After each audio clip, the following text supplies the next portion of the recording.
मोमिन वो हैं अल्लाह ताला ने उनको जो माल दिया है वो अपने माल की पूरी पूरी ज़कात अदा करते हैं। साहिब इस्तिताअत, साहिब निसाब होने पर ज़कात फ़र्ज हो जाती है मुसलमान के ऊपर।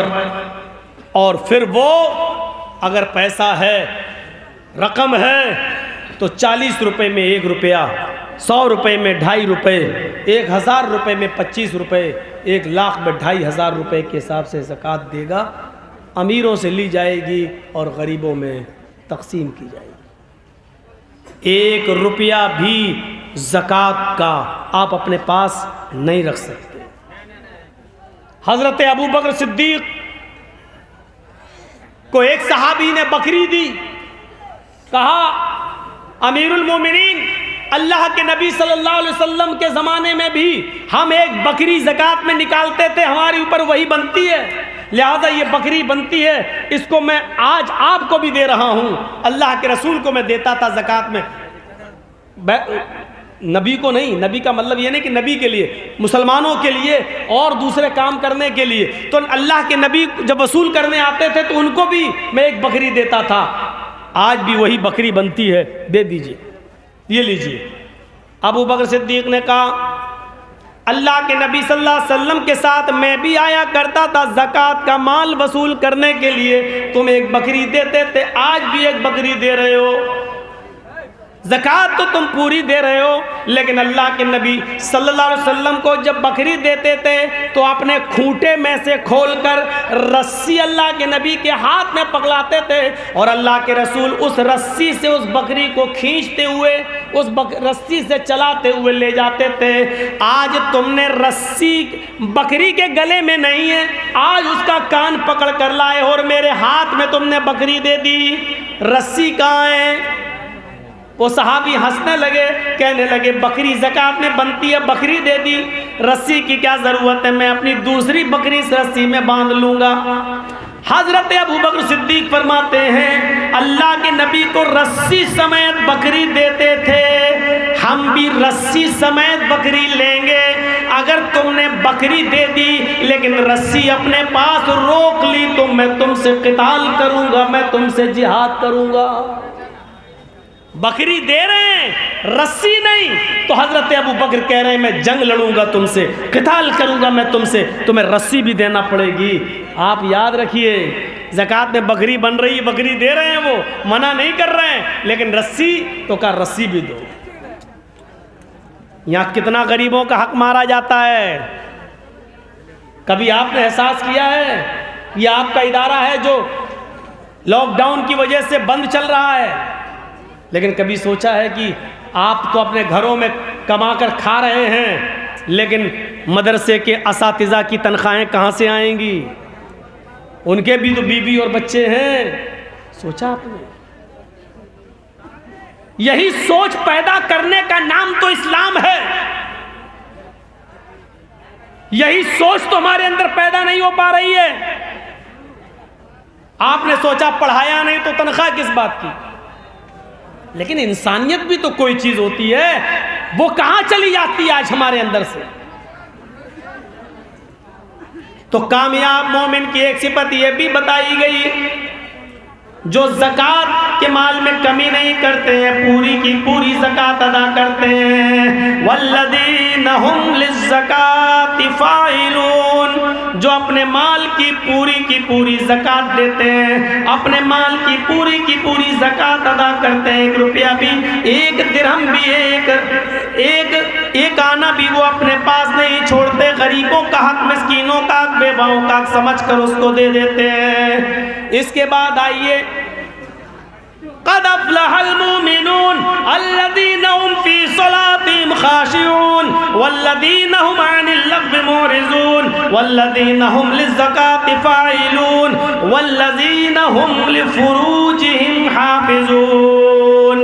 आज के मुआशरे और सोसाइटी और आज के समाज पर जबरदस्त कुरान करीम की इस आयत को इस रुकू में पेश किया गया है।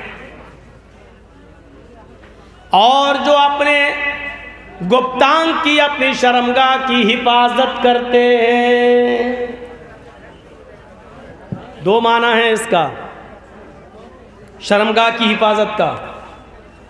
ये नाफ नाफ नाफ नाभि जिसको आप बोलते हैं बंगला में, नाफ से लेकर घुटने तक इतना हिस्सा मर्द मर्द से भी छिपाएगा। इतना याद रखिएगा, नाफ से लेकर घुटने तक, यहाँ से यहाँ तक इतना हिस्सा मर्द मर्द से भी छिपाएगा और इतना हिस्सा औरत औरत से भी छिपाएगी। मर्द मर्द के इस सतर पर नजर नहीं डाल सकता और इतना हिस्सा औरत भी किसी औरत के जिस्म पर, सतर पर, इतने हिस्से पर नजर नहीं डाल सकती शरीयत की नज़र में। अब सुबह वॉकिंग में जाना और टहलना और सिर्फ पैंटी पहन लेना, अंडरवियर इतना घुटने से ऊपर और उसी में जॉगिंग करना जेब देता है।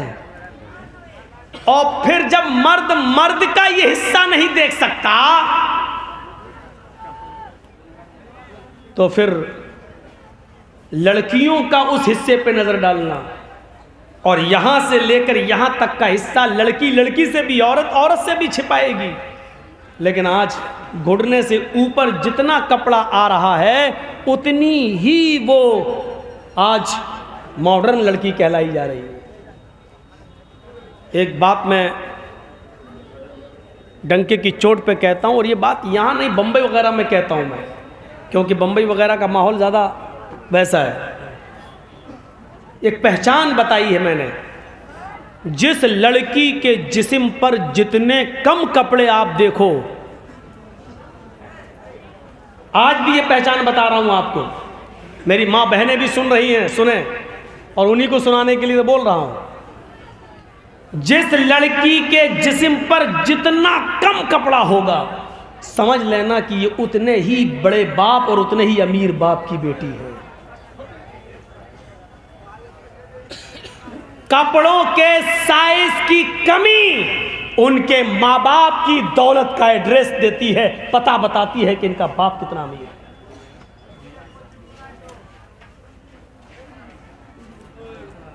लानत है तेरी ऐसी दौलत पर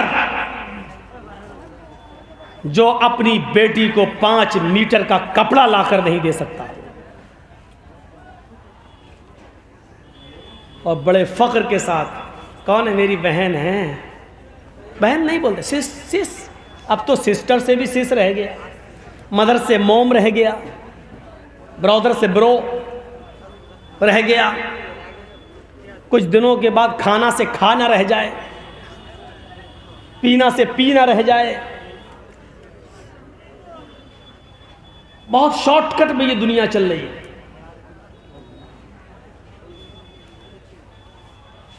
लानत है ऐसे बात पर। कौन? सिस्टर। कौन है? मेरी वाइफ।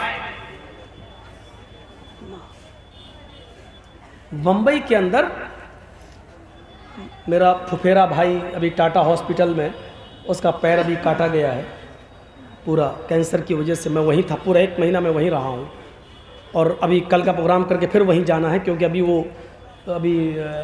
बॉम्बे से हॉस्पिटल से तो छुट्टी मिल गई, लेकिन अभी बार बार जाना पड़ रहा है हर दूसरे तीसरे दिन उसको लेके। उसके बाप नहीं है, माँ नहीं है, तो हम ही एक अकेले उसको बेचारे का लेके पड़े हुए हैं वहाँ। 70 साल की बुढ़ियाँ भी लगती नहीं है कि 70 साल की हो। कौन सा पेंट करती हैं चेहरे पर।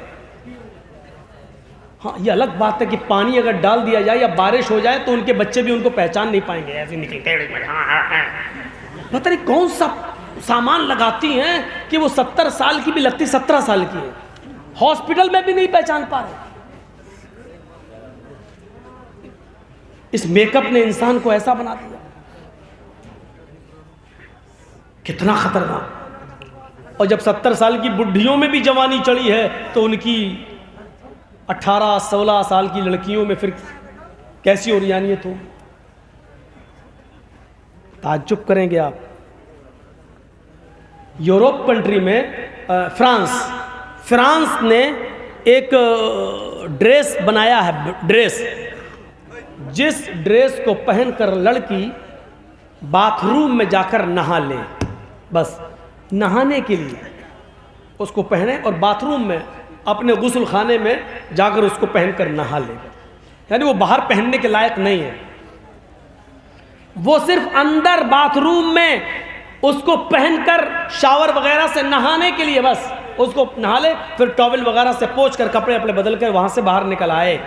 वो इसलिए बनाया था फ्रांस ने, और उस ड्रेस को अभी तक फ्रांस में भी किसी लड़की ने पहनकर सफ़र नहीं किया है, ट्रेवल नहीं किया। फ्रांस में भी, फ्रांस की गलियों में भी उस ड्रेस को पहनकर कोई लड़की भी फ्रांस की गली में नहीं निकली है।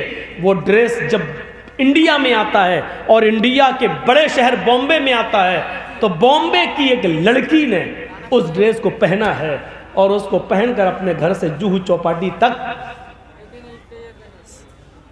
उसी ड्रेस में जाती है, उसी ड्रेस में। और आपको मालूम है वो लड़की कौन है? वो लड़की एक मुसलमान है। और आपको ये भी बता दूं कि वो किसकी लड़की है, नाम नहीं बताऊंगा। वो लड़की भी एक बहुत बड़े हाजी की लड़की।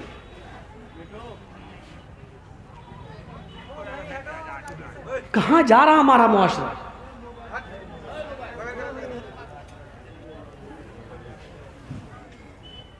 जिस महाराष्ट्र के अंदर और महाराष्ट्र की मिनी राजधानी कैपिटल नागपुर के अंदर षड्यंत्र रचे जा रहे हों,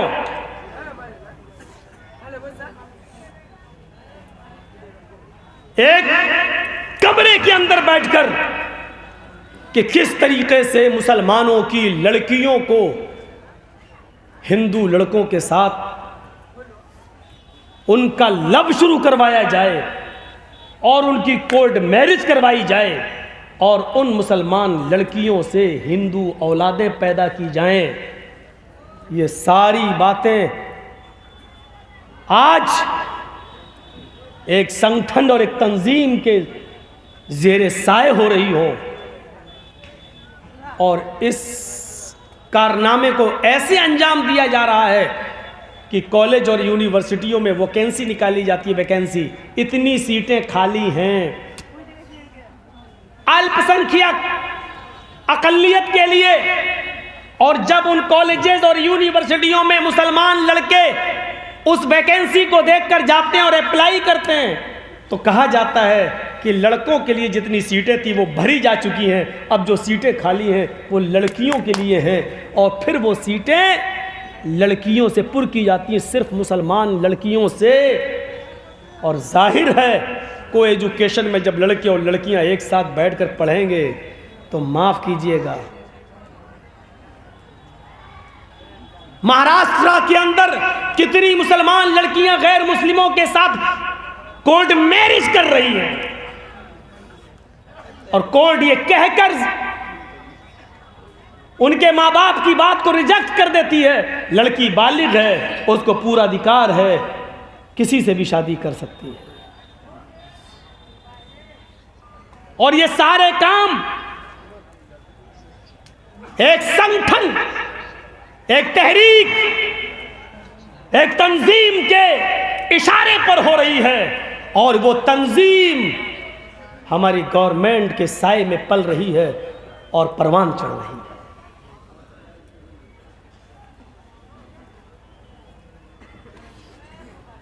ऐसे ऐसे आप देख लीजिए, बंगाल के अंदर ऐसी लड़कियों को लाया जा रहा है और फिर डिबेट में बिठाया जाता है। और नाम मत लीजिएगा, हम नाम नहीं ले रहे हैं किसी का। बंगाल की भी एक एमपी है टीएमसी की, बदकिस्मती कह लो कि वो एक हाजी की बेटी भी है, बाकायदा उसको डिबेट पे लाया जाता है, बिठाया जाता है और बाकायदा उसकी ज़बान से कहलवाया जाता है, और वो कहती है कि इस्लाम में कहाँ मना है, इस्लाम तो इंसानियत सिखलाता है। अगर हमने किसी गैर मुस्लिम से शादी कर ली तो क्या वो इंसान नहीं है? और इंसान का पाठ सबसे ज़्यादा तो हमारे धर्म ने, हमारे मजहब ने पढ़ाया है। ये इस्लाम का प्रचार करेंगी टीवी डिबेटों के अंदर, ये जाके इस्लाम का इंट्रोडक्शन कराएंगी और परिभाषा बतलाएंगी कि इस्लाम क्या है। ऐसे लोगों को बिठाया जाता है, ऐसे लोगों को। और बदकिस्मती से एक चैनल वाले ने मुझे भी बुलाया था, सोचा कि जर्जी साहब बहुत चैलेंज करते हैं, डिबेट डिबेट डिबेट, बुलाऊं। गया, एक पर्चा मेरे हाथ में पकड़ा दिया, सवाल 5 मिनट के बाद कहने लगा कि पढ़ लिया सवाल। मैंने कहा जी करिए, इसका जवाब मैं दूंगा। उसने कहा नहीं नहीं, आपको जवाब नहीं देना है। हमने कहा क्यों, क्या हुआ? उसने दूसरा पर्चा पकड़ा दिया, ये सवाल थे, ये जवाब है, आपको ये जवाब देना है। मैंने कहा सवाल भी आपके, जवाब भी आपके? कहा जी। मैंने कहा मेरा फ़ायदा? बोला 10,000 रुपये दे दूंगा बाद में। मैंने कहा सवाल आपके सख्त हैं, मुझे कबूल हैं, मंजूर हैं, लेकिन जवाब मुझे आपके मंजूर नहीं है। जवाब वो है, जवाब तो मैं दूंगा। बोले फिर आपको डिबेट में नहीं रखा जाएगा। मैंने कहा और जो लोग आते हैं मुसलमान लोग, मौलाना लोग, साफ कह रहा है, क्या मालूम है, सब 10,000 रुपये लेते हैं। इसीलिए मैंने बंगाल की धरती पे कहा था कि जो आज डिबेट में बैठ रहे हैं जो मौलवी लोग, ये हमारे कायद नहीं है, हमारे रहबर नहीं है, हमारी आवाज ये नहीं उठा रहे हैं। इस धोखे में मत रहिएगा आप। मजा तो तब है सवाल आपका हो, जवाब हमारा हो। नहीं, सवाल ये है, जवाब ये देंगे। उसमें एक सवाल 3 तलाक के ऊपर भी था, और ये भी कहा गया था कि आप तो अहले हदीस हैं, आप तो 3 तलाक को 3 मानते ही नहीं, तो आप इसका जवाब दीजिए और बताइए कि मोदी ने जो कानून बनाया है बहुत अच्छा। मैंने कहा वो हमारा पर्सनल मसला है, 3 तलाक 3 या 1 ये हमारे घर की लड़ाई है, लेकिन इसके जवाब में आप ये हमसे कहलवा रहे हैं कि मोदी जी ने बहुत अच्छा काम किया है। तुम्हारे जवाब को मैं अपने पैरों के बूट के नीचे रखता हूं, नहीं मानता तुम्हारा ये मसला। फाड़ दिया मैंने वो उसका जवाब। किराया भी मेरा गया, भाड़ा भी मेरा गया, उसने 1 रुपया नहीं दिया।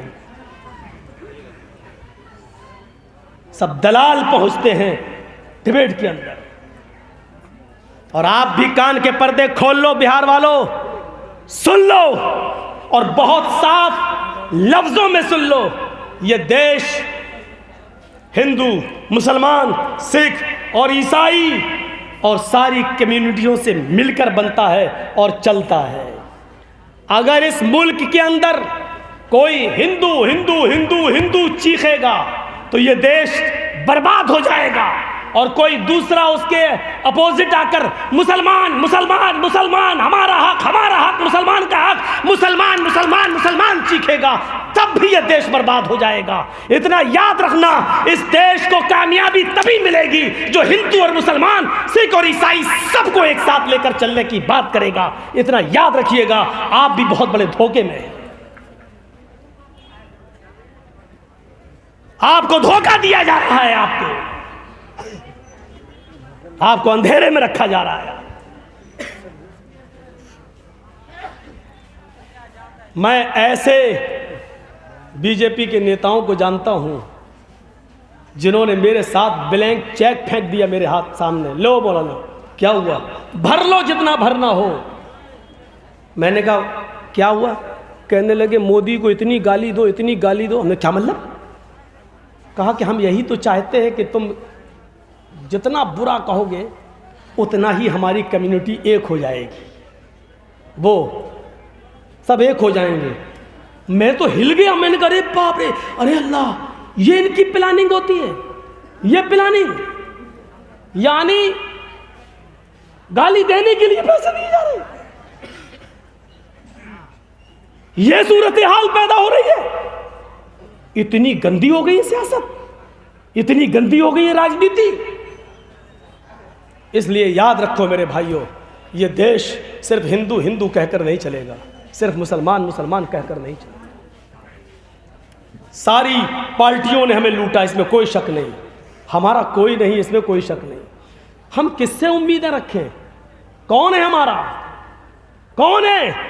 किसी भी सियासी पार्टी ने, जितनी भी है भारत के अंदर, किसी ने भी हमारे साथ इंसाफ नहीं किया है, इंसाफ। लेकिन ये दौर अपना पूरा इंसाफ मांगने का नहीं है। ये वक्त ऐसा है जैसे मेरा पैर खराब हो चुका हो और उसको काटा जाना जरूरी हो, और डॉक्टर ने ये कह दिया जर्जी साहब अपना पैर बचाना है, या पैर को बचाने के चक्कर में अपनी जान बचाना है, या अपना पैर बचाने के चक्कर में अपनी जान को गंवाना है। जर्जीस को जान भी प्यारी है, जर्जीस को पैर भी प्यारा है, लेकिन जान बचाने के चक्कर में पैर कटाना ज़रूरी हो चुका है। इसलिए जर्जीस साहब हिम्मत बांधकर बड़े नुकसान से बचने के लिए छोटा नुकसान करने को तैयार हो गए हैं। साहब मेरा पैर काट दो, कम से कम मेरी ज़िंदगी रहेगी तो अपने बच्चों के सामने तो हम रहेंगे। ये सूरत हाल है आज हमारी।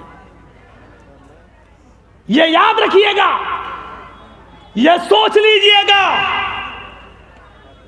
एनआरसी आपके सर पे मुंडला रही है। ये किसान आंदोलन में अगर कामयाब हो गए ना आज, तो ये मान के चलिएगा कि अब ये अगला निशाना फिर ये बोलेंगे इतना बड़ा एहतिजाज जब हमने नाकाम कर दिया तो अब लागू कर दो ये। और यहाँ अगर फेल हो गए तो उनको डर यही है कि अब फिर मुसलमान लोग कहीं फिर से एनआरसी और सीए के खिलाफ मोर्चा ना खोल लें और किसान भी उनकी मदद के लिए ना आ जाएं। ये सब हमारे सरों पे मुंडला रही है, ये सारी चीज़ें हमारे सामने मौजूद हैं, ये याद रखना। तकरीर करता हूँ मैं मालदा में, बोला मैंने मालदा में, जीते तो वतन मुबारक, हारे तो कफन मुबारक। बोले हम मालदा कलिया चक में, और केस होता है मौलाना जर्जीस के ऊपर इटावा में, मेरे यहाँ। सोच रहे हैं आप? बोलते हैं यहाँ, केस होता है वहाँ, और केस होने के बाद आज तक अभी तक कोई वारंट भी नहीं आता है। धारा 153 लगी हुई है, यानी अगर साबित हो जाए तो 3 साल की सज़ा है इस जुर्म में, 3 साल की। इतनी बड़ी 3 साल की सज़ा जिस धारा में हो, अभी तक 1 साल हो गया, कोई सम्मन नहीं, वारंट नहीं, बस डराने के लिए 153A लगा हुआ है, 153, ताकि दोबारा आवाज़ ना खोली जाए। किसी पार्टी में अभी मैं शामिल हो जाऊं, किसी भी पार्टी में अगर मैं चला जाऊं, बीजेपी छोड़कर किसी भी पार्टी में चला जाऊं, तो अभी हम अंदर हो जाएंगे, अभी हम अंदर हो जाएंगे। क्यों? प्रेशर बनाने के लिए। देखो फला पार्टी बुलवा रही है, यह सूरत हाल हो चुकी है। ये बात कहां से निकली, दूसरी तरफ चली गई। तो सुनो मेरे भाइयों, वल्लदीना हुम लिफुरूजिहिम हाफिजून। कौन गया? एक मुसलमान की लड़की, वो ड्रेस पहनकर समंदरी इलाके पे जाती है, और समंदर के अंदर वो क्या बोलते हैं उसको, बहुत तेज़ स्पीड में चलता है स्टीमर। एक तो वो होता है जो बहुत धीरे धीरे चलता है, एक होता है बहुत तेज़ चलता है समंदर के अंदर। उसके ऊपर ऐसे बैठी, ऐसे अपने सीने का हिस्सा रखकर और अपने पीछे का हिस्सा उठाकर ऐसे बैठ के चला रही है, चश्मा लगाकर। आगे का सीन दिखा रही है, पीछे का बोर्ड उठा रही है और चल रहा है। किसी की बहन होगी, किसी की बेटी होगी। ऐसे ही अल्लाह के रसूल ने नहीं कहा था कि जिसकी बहन, जिसकी बेटी, जिसकी बीवी, जिसकी माँ बेपर्दा घूमे, बेपर्दगी का मुजाहिरा करे, वो दयूस है। दयूस बहुत खतरनाक जुमला है, दयूस। अरबी के हिसाब से देखोगे तो सुन के रह जाओगे, लेकिन अगर इसको आप उर्दू में कन्वर्ट करो तो जानते हो इसका माना क्या होता है? दयूस। दयूस का माना होता है, क्या कहें इसका माना? दयूस का माना दल्ला। उसको क्या बोलते हैं आप? जो अपनी माँ, बहन, बेटी को तवाइफ के चकले पे बिठा दे और उनसे गलत कमाई कमाकर, वो जो कमाएं, अपना जिस्म बेचकर जो कमाती हैं, उसका पैसा खाए।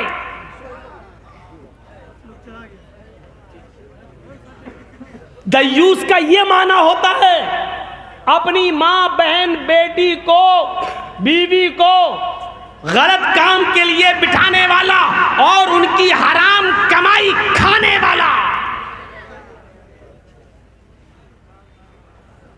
जिसकी माँ, बहन, बेटी, बीवी बेपर्दा घूमती हो वो दयूस है।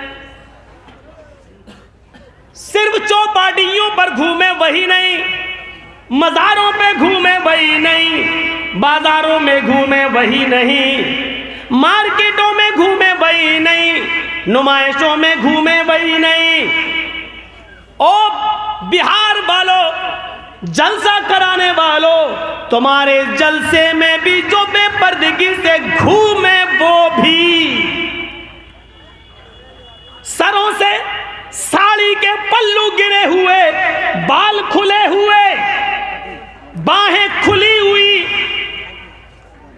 ब्लाउज दिखता हुआ, नौजवान लड़कियां हाफ आस्तीनों के कपड़े पहनकर बालों को खोल खोल कर मर्दों के शाना बशाना दुकानों पे खड़ी होकर जो शॉपिंग कर रही हैं, ये हमारी बहनें, बेटियां, बीवियां, माएं, हम और आप भी उसी फहरिस्त में शामिल हैं। जलसे में आ जाने के बाद जन्नत का सर्टिफिकेट आपको नहीं मिल जाता है कि आपकी बहनें, आपकी बेटियां चाहे जैसे घूमे आप जन्नती हैं। नहीं नहीं, कामयाब मुसलमान की पहचान, कामयाब मोमिन की पहचान ये बताई जा रही है, वल्लज़ीना हुम लिफुरूजिहिम हाफिज़ून, जो अपनी सतर की और शर्मगाहों की हिफाजत करती हैं। हज़रत फातिमा का इंतकाल का वक्त आता है, कहती है आय अली, मैं आपकी बीवी भी हूँ, मुहम्मद रसूलुल्लाह की बेटी भी हूँ, मेरी एक आरज़ू है, मेरी एक तमन्ना है। का क्या? आय अली, मेरा इंतकाल हो जाए अगर इस बीमारी में तो मुझे कफना देना, कफन से उड़ा देना और छिपा देना गुस्ल देने की बात। और आय अली, मुझे दिन में दफन न करना, कब्रिस्तान की तरफ लेकर जाओ तो मुझे दिन के उजाले में मत ले जाना, मुझे रात के अंधेरे में इशा की नमाज के बाद मुझे कब्र में दफन करना। हजरत अली ने पूछा ऐसा क्यों? कहने लगी आय अली, मैं नहीं चाहती मेरे इंतकाल के बाद, मेरे मरने के बाद, मेरे इंतकाल के बाद मेरे जिस्म पर पड़े हुए कफन पर भी किसी गैर मर्द की नजर पड़े, किसी गैर की नजर पड़े, मेरे मुर्दा जिस्म पर पड़े हुए कफन पर भी किसी गैर मर्द की नजर पड़े, मैं नहीं चाहती हूँ। ये मोहम्मद रसूलुल्लाह की बेटी का पर्दा था। हमारी बेटियां जलसों में क्या कर रही हैं, हम अपना पर्दा देखें। कौन जिम्मेदार है इसका? वहां नागपुर में षड्यंत्र रचे जा रहे हैं, वहां ये तैयारियां हो रही हैं। इन मुसलमानों की लड़कियों को हम अपने घर की बहुएं कैसे बनाएं, हम इनसे गैर मुस्लिम बच्चे कैसे पैदा कराएं, हम इनके बच्चों से राम राम कैसे कहलवाएं, हम इनको राम भक्त कैसे बनाएं। यहाँ ये षड्यंत्र हो रहे हैं और यहाँ हम साजिश से हम जो है साजिशों में हम साजिशों से बाखबर भी नहीं है, साजिशें हमें कुछ लगती ही नहीं है। मेरे प्यारे साथियों, कुरान कहता है सतर की भी हिफाजत होनी चाहिए और शर्मगाह की भी हिफाजत। शर्मगाह की हिफाजत जिनसे मना है वो अलग कर दिया, इल्ला अला अज़वाजिहिम औ मा मलकत अयमानुहुम, अपनी शर्मगाहों की हिफाजत करो। हाँ, अपनी बीवियों से नहीं, अपनी बांदियों से, लौंडियों से नहीं। अरब के अंदर लौंडी चलती थी, आज के ज़माने में नहीं है। अरब के अंदर लड़कियां खरीदी जाती थी और बेची जाती थी पहले, तो इसलिए जो खरीद ली जाती थी पैसा देकर, जिसको हमने खरीद लिया वो हमारी लौंडी हो गई। अब लौंडी से बीवी वाला काम लिया जा सकता था, उसमें कोई बुराई की बात नहीं है। लेकिन अब चूँकि पूरी दुनिया के कानून की नज़र में लड़के और लड़कियों का बेचना एक कानूनी जुर्म बन गया है, इसलिए अब नहीं। उस ज़माने में जब लड़कियाँ खरीदी और बेची जाती थी, ये आयत नाजिल होती है, लिहाजा दो यानी एक तो अपनी बीवी से अपनी शर्मगाह की हिफाजत नहीं कर सकते, नहीं करो, और लौंडी से, इन दो की इजाज़त दे दी गई। इनके साथ अगर नहीं करते हो तो कोई हर्ज नहीं। लेकिन इनके अलावा फमन इब्तगा वरा ज़ालिका फउलाइका हुमुल आदून, अगर इसके अलावा कोई दूसरा रास्ता इख्तियार किया, बीवी को छोड़कर कोई दूसरा रास्ता इख्तियार किया, तो तुम ही हद से आगे गुजरने वाले हो, हद से आगे सरकशी करने वाले हो, आदून हद से तजावुज करने वाले हो। हद से तजावुज समझते हैं? बाउंड्री को क्रॉस करने वाले हो, लाइन को क्रॉस करने वाले हो। फेसबुक, व्हाट्सएप, मैसेंजर, इन चीज़ों ने जहां कुछ फ़ायदा किया है तो बहुत नुकसान भी किया है। आज तो ये बहुत अच्छा ज़रिया बन गया है, जुड़े हुए हैं लोग, और मर्दों से ज़्यादा, लड़कों से ज़्यादा लड़कियां भी जुड़ी हुई। मुझे मालूम है कि मेरी तकरीर का हश्र क्या होगा, मेरे कह देने से तुम छोड़ थोड़ी दोगे, वो तो मुझे मालूम है। और क्या 20 साल से आप छोड़े बैठे हैं क्या? लेकिन बताना मेरा फर्ज है, बता रहा हूं, नुकसान भी हुए। लेकिन हमें सोचना है, इमाम इब्न सीरीन का नाम सुना है? अल्लामा इब्न क़य्यिम ने अपनी किताब सिफ़तुस सफ़वा के अंदर नकल किया, बड़ा मशहूर वाक़या। इमाम इब्न सीरीन रहमतुल्लाह अलैह, मायानाज़ बुज़ुर्ग, कपड़े का काम करते थे। कपड़े का काम, फेरी समझते हैं ना?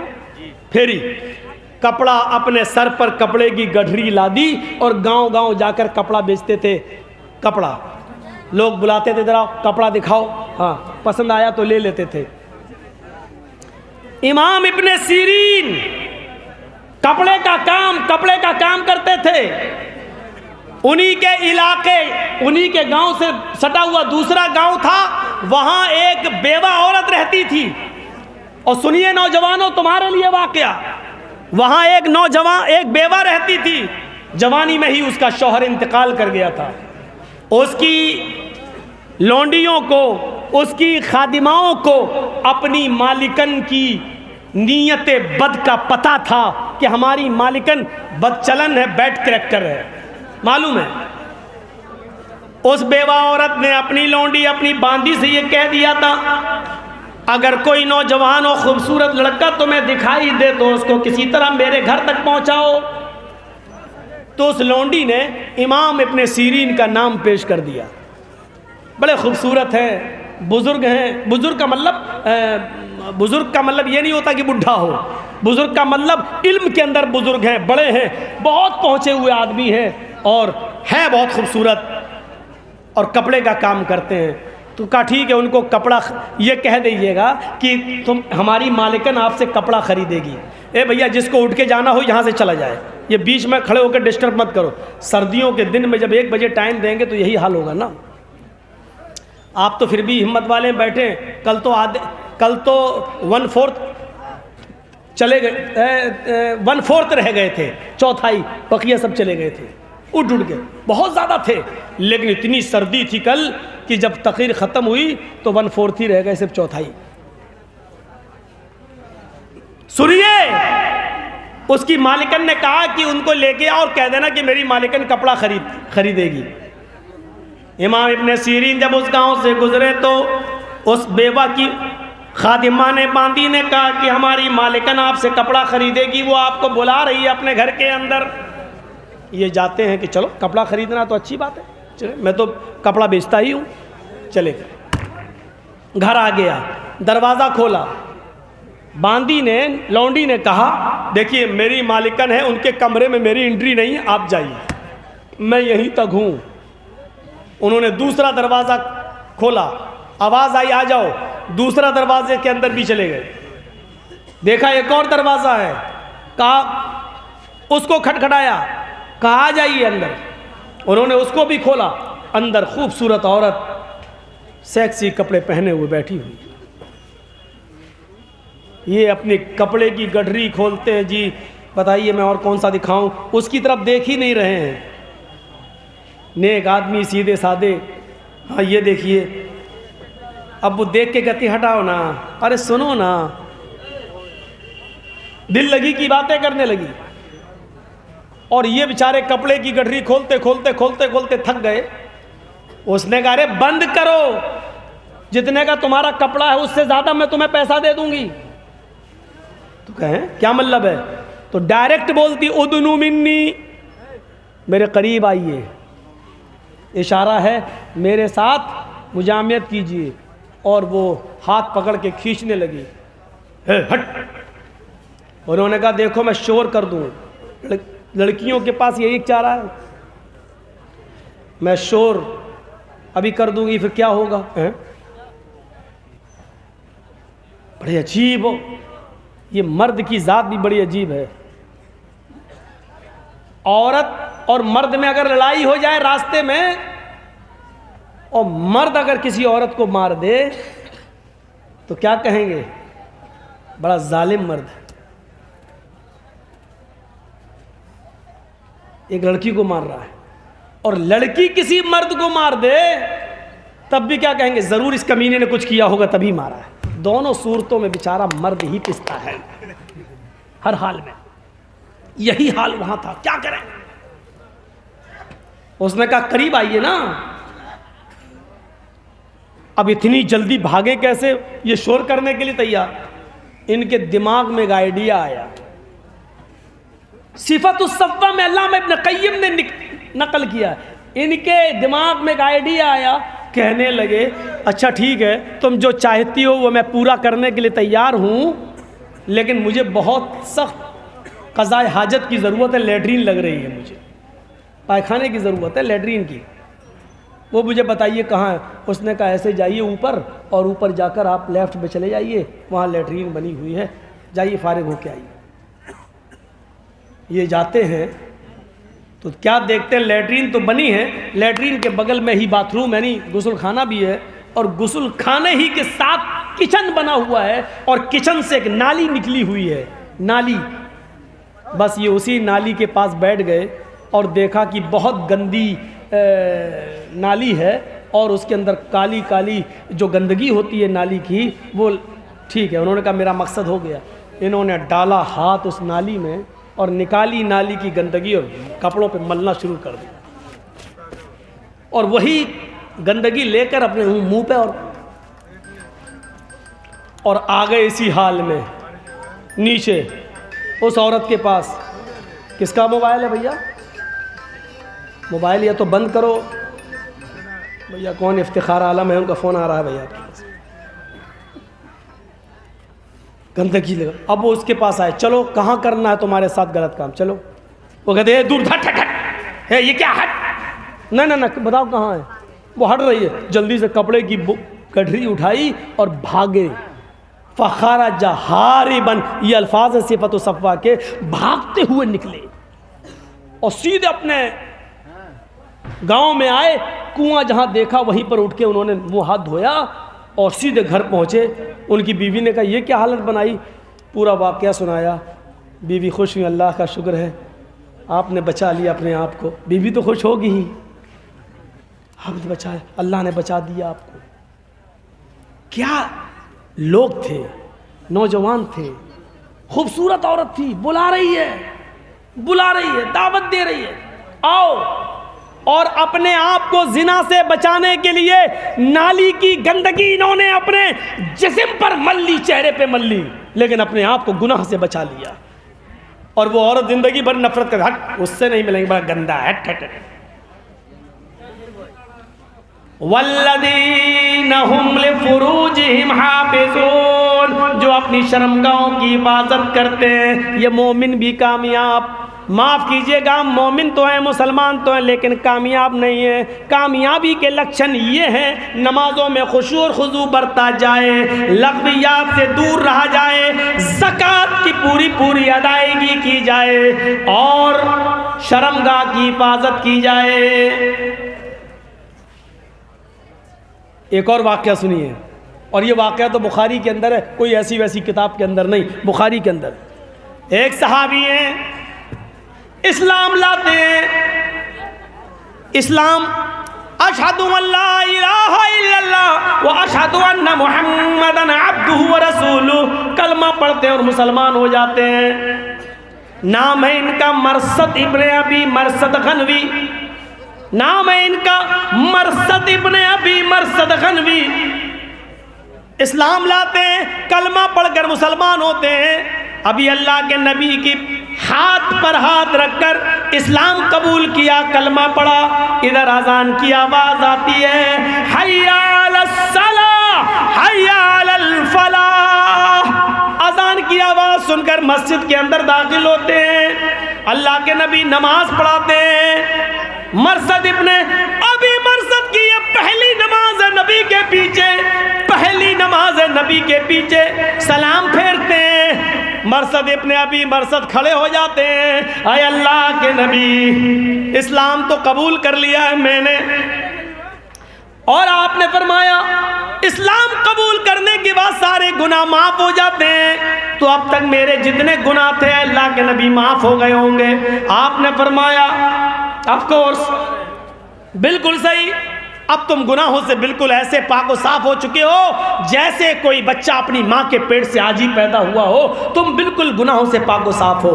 कहा अल्लाह के रसूल अब मेरे लिए कोई काम तो बताओ। इस्लाम तो ले आया, अभी तक तो इधर उधर जुगाड़ लगा के कुछ ना कुछ पैसा कमा कर मैं खाना पीना हासिल कर लेता था, लेकिन अब तो इस्लाम ले आया हूं, अब मुझे कोई हलाल बिजनेस बताओ, हलाल तिजारत बताओ, अब मैं क्या काम करूं। अल्लाह के नबी फरमाते हैं, आए मरसद इससे पहले तुम क्या करते थे। हजरत मरसद ने जवाब दिया, अल्लाह के नबी चोरी करता था। अच्छा चोरी करते थे, हाँ, तब तो तुम ताला तोड़ने में बड़े माहिर हो गए। कहाँ अल्लाह के नबी, पूछो मत, झटके में ताला खोल लेता हूं मैं। मेरे पास लोहे से तार बनाने की टेक्निक है और उस तार से हम ताला खोलने का आइडिया जानते हैं, ताला कैसे तोड़ा जाता है। इसमें तो हमारा कोई जवाब नहीं है। आपने कहा है मरसद फिर हम भी तुमसे चोरी करवाएंगे। अल्लाह के नबी कह रहे हैं मरसद अब हमारे लिए भी एक चोरी करके आओ। हजरत मरसद थोड़ी देर के लिए शक में पड़ गए, हैं चोरी, कहाँ चोरी, अरे अल्लाह के रसूल इसी चोरी और डकैती से बचने के लिए तो मैं इस्लाम लाया हूँ और आप इस्लाम लाने के बाद भी मुझसे चोरी करवा रहे हैं। फरमाया मैं वो चोरी नहीं करवा रहा हूँ जो तुम करते थे, बल्कि मैं तुमसे वो चोरी करवा रहा हूँ कि मेरे कुछ मुसलमान सहाबा, मेरे कुछ मुसलमान साथी मक्के के अंदर फला फला घर में कैद हैं, उन पर जुल्म ढाए जा रहे हैं, कोड़े मारे जा रहे हैं, उनको लोहा गर्म करके उनको दागा जा रहा है, उनको सताया जा रहा है, उनको मारा पीटा जा रहा है। आए मरसद तुम्हें चूंकि ताला तोड़ने में महारत है, इसलिए तुम दीवार पे चढ़ सकते हो, ऊंचा गेट पे अगर ताला लगा हुआ है तो तुम उसको तोड़ सकते हो और दीवार के सहारे से नीचे छलांग लगा सकते हो और तुम उन मुसलमान कैदियों को छुड़ा कर ला सकते हो जो बेचारे बहुत मजबूर हैं, जो बेचारे रोज़ मार खा रहे हैं, सताए जा रहे हैं। हज़रत मरसद कहते हैं अल्लाह के नबी मैं अपने भाइयों को ज़रूर बचा कर लाऊंगा। अब वो हमारे भाई हैं, इस्लाम लाने के बाद अब अपने भाइयों को बचा कर लाना ये मेरी जिम्मेदारी है। अल्लाह के नबी ये काम मुझ पर छोड़ दो। अब आप मरसद मदीने से चलते हैं और मक्का आते हैं। अब मरसद इब्न अबी मरसद ने अब सोचा कि रात का वक्त अच्छा रहेगा ताला तोड़ने के लिए, घर में घुसने के लिए और कैदियों को, मुसलमान कैदियों को छुड़ाने के लिए रात का वक्त अच्छा रहेगा। रात जब बिल्कुल अंधेरी हो गई, पूरी अंधेरी तरीके से छा गई, तब ये निकलते हैं और जिस जगह रूम था, कमरा था बियाबान सहरा जंगल में जहां इन कैदियों को रखा गया था, हजरत मरसद वहीं पहुंच जाते हैं और बिल्कुल उस घर के करीब हो जाते हैं। क्या देखते हैं कि कोई आ रहा है, रुक जाते हैं। उस औरत ने भी देखा इस घर के पास कोई खड़ा है, ये भी करीब आती है। मरसद उसका इंतजार करते हैं कि ये गुजर जाए। लेकिन मरसद को नजर आया ये कोई आदमी नहीं है, कोई औरत है जो रात के अंधेरे में चली आ रही है। जैसे ही वो थोड़ा सा और करीब आती है, हजरत मरसद उसको पहचान जाते हैं कि ये तो मेरी गर्लफ्रेंड रह चुकी है, ये तो मेरी दोस्त रह चुकी है, इसके साथ तो मैंने बड़ी रंगरलियां मनाई हैं जब मैं हालत कुफ्र में था, ये तो मेरी महबूबा रह चुकी है। हम अपने मौजूदा ज़माने के लिहाज से जुमले बोल रहे हैं, ये तो मेरी डार्लिंग रह चुकी है, मेरी महबूबा रह चुकी है। और वो भी पहचान गई, कहती है मरसद तुम? मरसद ने कहा या नाक तू? दोनों मिलते हैं। अन्नाक ने हाथ पकड़ लिया, आए मरसद ज़माना हो गया, कितने साल गुजर गए, मैं तुम्हारी मोहब्बत को तड़प गई हूँ, तुम्हारी मोहब्बत से नाशना हो चुकी हूँ, चलो आओ आओ हमारे पास सारे इंतज़ाम हैं, घर में मैं अकेली हूँ, तुम्हें कोई टच भी करने वाला नहीं है, आओ हम दोनों पुरानी यादें ताज़ा करें और एक दूसरे के दिल में समा जाएं, चलो आओ। मरसद इस्लाम ला चुके हैं। अल्लाह के नबी सल्लल्लाहु अलैहि वसल्लम ने फरमाया कि आए मरसद, अब तक तुमने जितने गुनाह किए सब माफ। मरसद ने कहा था अल्लाह के नबी, अब आज के बाद अगर कोई गुनाह हो जाए तो अल्लाह के नबी ने उसी मस्जिद में कहा था कि अल्लाह आज के बाद तुम्हें गुनाह की तौफीक ही नहीं देगा। मरसद ने देखा कि अन्नाक मेरा हाथ पकड़े हुए और मुझे बुराई के लिए खींच रही है और तन्हाई की वो यादें फिर ताजा करना चाहती है, लेकिन मैं इस्लाम ला चुका हूं और ये मेरे लिए अभी हलाल नहीं है, ये मेरी बीवी नहीं है, ये हराम औरत है और इसने मेरा दाहिना हाथ पकड़ लिया है, खींच रही है। एक हराम औरत मेरा दाहिना हाथ पकड़े हुए और ये हाथ जनाब मोहम्मद रसूलुल्लाह के हाथ को छू चुका है। अय मरसद, ये तेरी कैसी गैरत है? नबी अकरम सल्लल्लाहु अलैहि वसल्लम के हाथ को टच करने के बाद, नबी अकरम से मुसाफा करने के बाद एक हराम औरत के हाथ में तूने हाथ कैसे दे दिया? मरसद ने वो हाथ पकड़ा और अन्नाक के हाथ को झड़क दिया और कहने लगे, अय अन्नाक दूर हो जा मुझसे, अय अन्नाक चले जा यहाँ से, मेरे इन हाथों को छूने की कोशिश मत कर। अय अन्नाक, इन हाथों ने जनाब मोहम्मद रसूलुल्लाह के हाथों को छू लिया है, अब ये किसी हराम चीज को नहीं पकड़ सकते हैं, ये किसी हराम चीज को नहीं छू सकते हैं। अन्नाक कहती है, अच्छा इस्लाम ला चुके हो? हाँ। आए मरसद, अभी तक नहीं देखा था, सब्र था मुझे, जब देख चुकी तो अब सब्र का पैमाना लबरेज हो चुका है, आज की रात तुझे मेरे साथ गुजारना ही पड़ेगा। मरसद का चेहरा अपनी तरफ घुमाया, मेरी आंखों में आंखें डालो। आए मरसद, क्या मेरा हुस्न मिट गया? क्या मेरी जवानी खत्म हो गई? क्या मेरे अंदर वो शरारत मौजूद नहीं है जो इससे पहले तुम देख चुके हो? आए मरसद, क्यों मेरी जवानी को तड़पा रहे हो? मरसद ने अपनी आंखें घुमा ली और कहा, नाक अब मैं तुझे देख भी नहीं सकता, क्योंकि मेरी आंखों ने जनाब मोहम्मद रसूलुल्लाह के चेहरे को देख लिया है, अब ये किसी हराम औरत को नहीं देख सकते हैं। आए अन्नाक, हटा ले अपने आप को मुझसे दूर कर ले, मुझे गुनाह करने पर मजबूर मत कर। मैंने मोहम्मद रसूलुल्लाह से वादा किया है और अल्लाह के रसूल ने भी भरी महफिल में मस्जिद में कहा था कि आज के बाद अल्लाह तुम्हें गुनाह की तौफीक ही नहीं देगा। अन्नाक कहती है, तो फिर मैं शोर मचाती हूँ। फिर अन्नाक ने शोर मचाना शुरू कर दिया, लोगों आओ आओ, बुरे इरादे से एक आदमी मेरा पीछा कर रहा, मुझे बचाओ। मरसद ने सोचा ये तो मर गया, आज कितना इम्तहान से गुजरना पड़ता है, गलत काम के लिए बुला रही है, चले जाओ तो कोई मुश्किल नहीं है, और बच रहे हैं तो कितने इम्तहान हैं। वो चिल्ला रही है, ये मेरे साथ गलत काम करना चाहता है। मरसद कहते हैं मैं भागा और भागते हुए एक झाड़ी के अंदर छिप गया। कुछ देर के बाद मैंने देखा कि कुछ लोग ढूंढते हुए झाड़ी के पास भी आ गए। उस झाड़ी के ऊपर एक पहाड़ी थी वो उस पहाड़ी के ऊपर खड़े हैं और अल्लाह की कसम में उनके नीचे, उस पहाड़ी के नीचे मैं खड़ा हूं।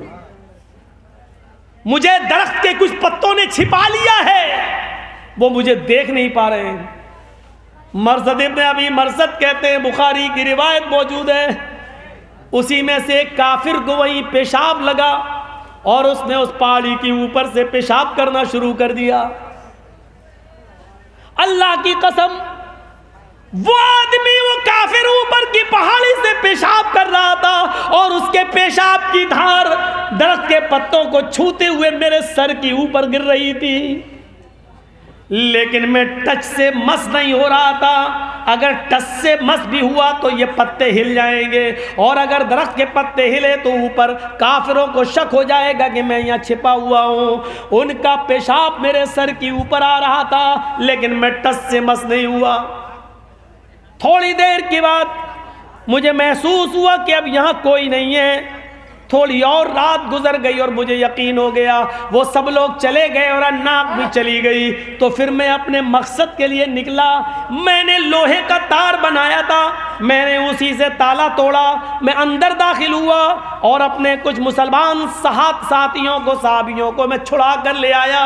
जब मैं मदीना आया तो मुझे देखकर अल्लाह के रसूल बहुत खुश हुए। लेकिन यहाँ एक और इम्तहान मेरे ऊपर, मुझे अन्नाक से बहुत ज़्यादा मोहब्बत थी। अन्नाक ने भी मुझे बहुत ज़्यादा खुशी दी थी जब मैं उससे तन्हाई में मिलता था। मैंने सोचा कि अल्लाह के रसूल से इजाज़त ले लेंगे और अल्लाह के रसूल मुझे अन्नाक के साथ निकाह करने की, शादी करने की इजाज़त दे देंगे।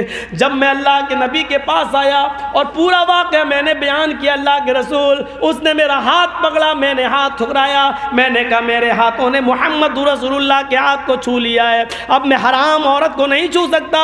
उसने मेरी आंखों में आंखें डाली, मैंने चेहरा फेर लिया। आए अल्लाह के नबी, मैंने उससे कहा कि मेरी आंखों ने अब मोहम्मद रसूलुल्लाह के चेहरे का दीदार कर लिया है, अब मैं किसी हराम औरत को नहीं देख सकता। फिर वो चीखी चिल्लाई, मैं छिपा, भागा, छिपा, पेशाब आया फिर भी मैं हिला नहीं। फिर मैं इनको कैद से छुड़ा कर लाया। आपने कहा अल्लाह तुम्हें जज़ाए खैर दे, अल्लाह तुम्हें जज़ाए खैर दे। फिर मैंने कहा अल्लाह के रसूल एक गुजारिश है। फरमाया क्या? आए अल्लाह के नबी, अगर आपकी इजाज़त हो तो अन्नाक से मैं निकाह कर लूँ। आए अल्लाह के नबी, अगर आपकी इजाज़त हो तो अन्नाक से मैं शादी कर लूँ, अन्नाक को मैं अपनी बीवी बना लूँ और मैं उसको निकाह का पैगाम दे दूँ। आए अल्लाह के रसूल, शादी करना तो कोई बुरी चीज़ नहीं है, निकाह करना तो कोई बुरी चीज़ नहीं है, मैं उससे को निकाह करके अपनी बीवी बनाना चाहता हूँ। अल्लाह के नबी फरमाते हैं, आए मरसद, इस्लाम लाने के बाद, कलमा पढ़ने के बाद, मेरे ऊपर ईमान लाने के बाद, अब अन्नाक के बारे में सोचना भी तुम्हारे लिए हराम है। वो एक तो काफिर है और दूसरी उसके अंदर बुराई है कि वो बदचलन है, बद किरदार है, और किसी मोमिन के लिए जायज़ नहीं कि वो किसी बदचलन औरत से कोई राब्ता रखे या उसके साथ निकाह करे। ये इजाज़त तुम्हारे लिए बिल्कुल नहीं है। अल्लाह के रसूल ने मरसद इब्न अबी मरसद को अन्नाक के साथ निकाह करने की इजाज़त नहीं दी। देख रहे हैं आप कैसे गुनाह से बचते थे। एक खूबसूरत औरत बुला रही है, जवान है, मौका भी दे रही है, रात की तन्हाई भी मौजूद है और कह भी रही है आओ आज तन्हाइयाँ मिटाएं और दोनों एक दूसरे की प्यास मिटाएं, बुझाएं। लेकिन मरसद इब्न अबी मरसद क्या कहते हैं? इस्लाम लाने के बाद, मोमिन हो जाने के बाद, अब तेरा चेहरा देखना, तुझे छूना भी मेरे लिए हराम है। मोमिन की सिफत ये होती है, ये मोमिन की, यही कुरान बयान कर रहा है। वल्लज़ीना हुम लिफ़ुरूजिहिम हाफ़िज़ून, मोमिन तो वो हैं, मुसलमान तो वो हैं, वो कामयाब हो गए जो अपनी शर्मगाह की हिफाजत करते हैं। अपनी सतर की और अपने शर्मगाह की हिफाजत करने वाला मोमिन है, अपनी शर्मगाह की हिफाजत करने वाला कामयाब मोमिन है। कहाँ हैं हम? क़यामत के दिन वो आदमी अर्श के साए में होगा, क़यामत के दिन वो आदमी अल्लाह ताला के अर्श के साए में होगा, जिस दिन अल्लाह के अर्श के साए के अलावा कोई साया ना होगा। उनमें एक वो आदमी भी होगा जिसको किसी खूबसूरत औरत ने, जिसको किसी नौजवान हसीन व जमील लड़की ने बुरे काम के लिए बुलाया, वतलबतहुम रातु ज़ात मनसबि व जमाल फ़क़ाल इन्नी अख़ाफ़ुल्लाह। जिसको किसी हुस्न जमाल की परी ने, खूबसूरत लड़की ने बुरे काम के लिए बुलाया, आओ मैं तुम्हें इनविटेशन देती हूँ, दावत दे रही हूँ, आओ मेरे साथ गलत काम करो, और उसने कह दिया इन्नी अख़ाफ़ुल्लाह, दूर भाग, हट जा यहाँ से, मैं अल्लाह से डरता हूँ, और अल्लाह के खौफ से जिसको उसने छोड़ दिया हो, ऐसा नौजवान क़यामत के दिन अल्लाह के अर्श के साए में होगा। अर्श इलाही का साया हर किसी को मिलेगा। सूरज 1 मील के फासले पर होगा, तकूनु शम्सु यौमल क़यामत का मिक़दार मील, 1 मील के फासले पर होगा सूरज, जिसके अंदर अभी 1,40,00,000 डिग्री सेंटीग्रेड गर्मी पाई जाती है। ये सूरज क़यामत के दिन इसकी सारी की सारी गर्मी जमीन पर पड़ रही होगी। ये सूरज जिसके अंदर, जिसकी मसाफत आज के ज़माने में 9,30,00,000 मील की बुलंदी पर है, 9,30,00,000 मील की बुलंदी पर है, तब इसकी गर्मी मई और जून के महीने में हम बर्दाश्त नहीं कर पाते हैं। क़यामत के दिन ये सूरज 9,30,00,000 नहीं, सिर्फ 1 मील के फासले पर होगा। 1 मील, 9,30,00,000 नहीं, सिर्फ 1 मील। गर्मी उतनी ही होगी उसके अंदर, 1,40,00,000 डिग्री सेंटीग्रेड वो जमीन के ऊपर पड़ रही होगी, जिस्मों से पसीना निकल रहा होगा। अपने अमलों के मुताबिक लोग पसीने में डूबे होंगे, कोई टखनों के बराबर, कोई एड़ी के बराबर, कोई घुटने के बराबर, कोई कमर के बराबर, कोई कांधे के बराबर, और कुछ तो ऐसे होंगे जो उसी में डुबकियां मार रहे होंगे, उसी में गोते लगा रहे होंगे।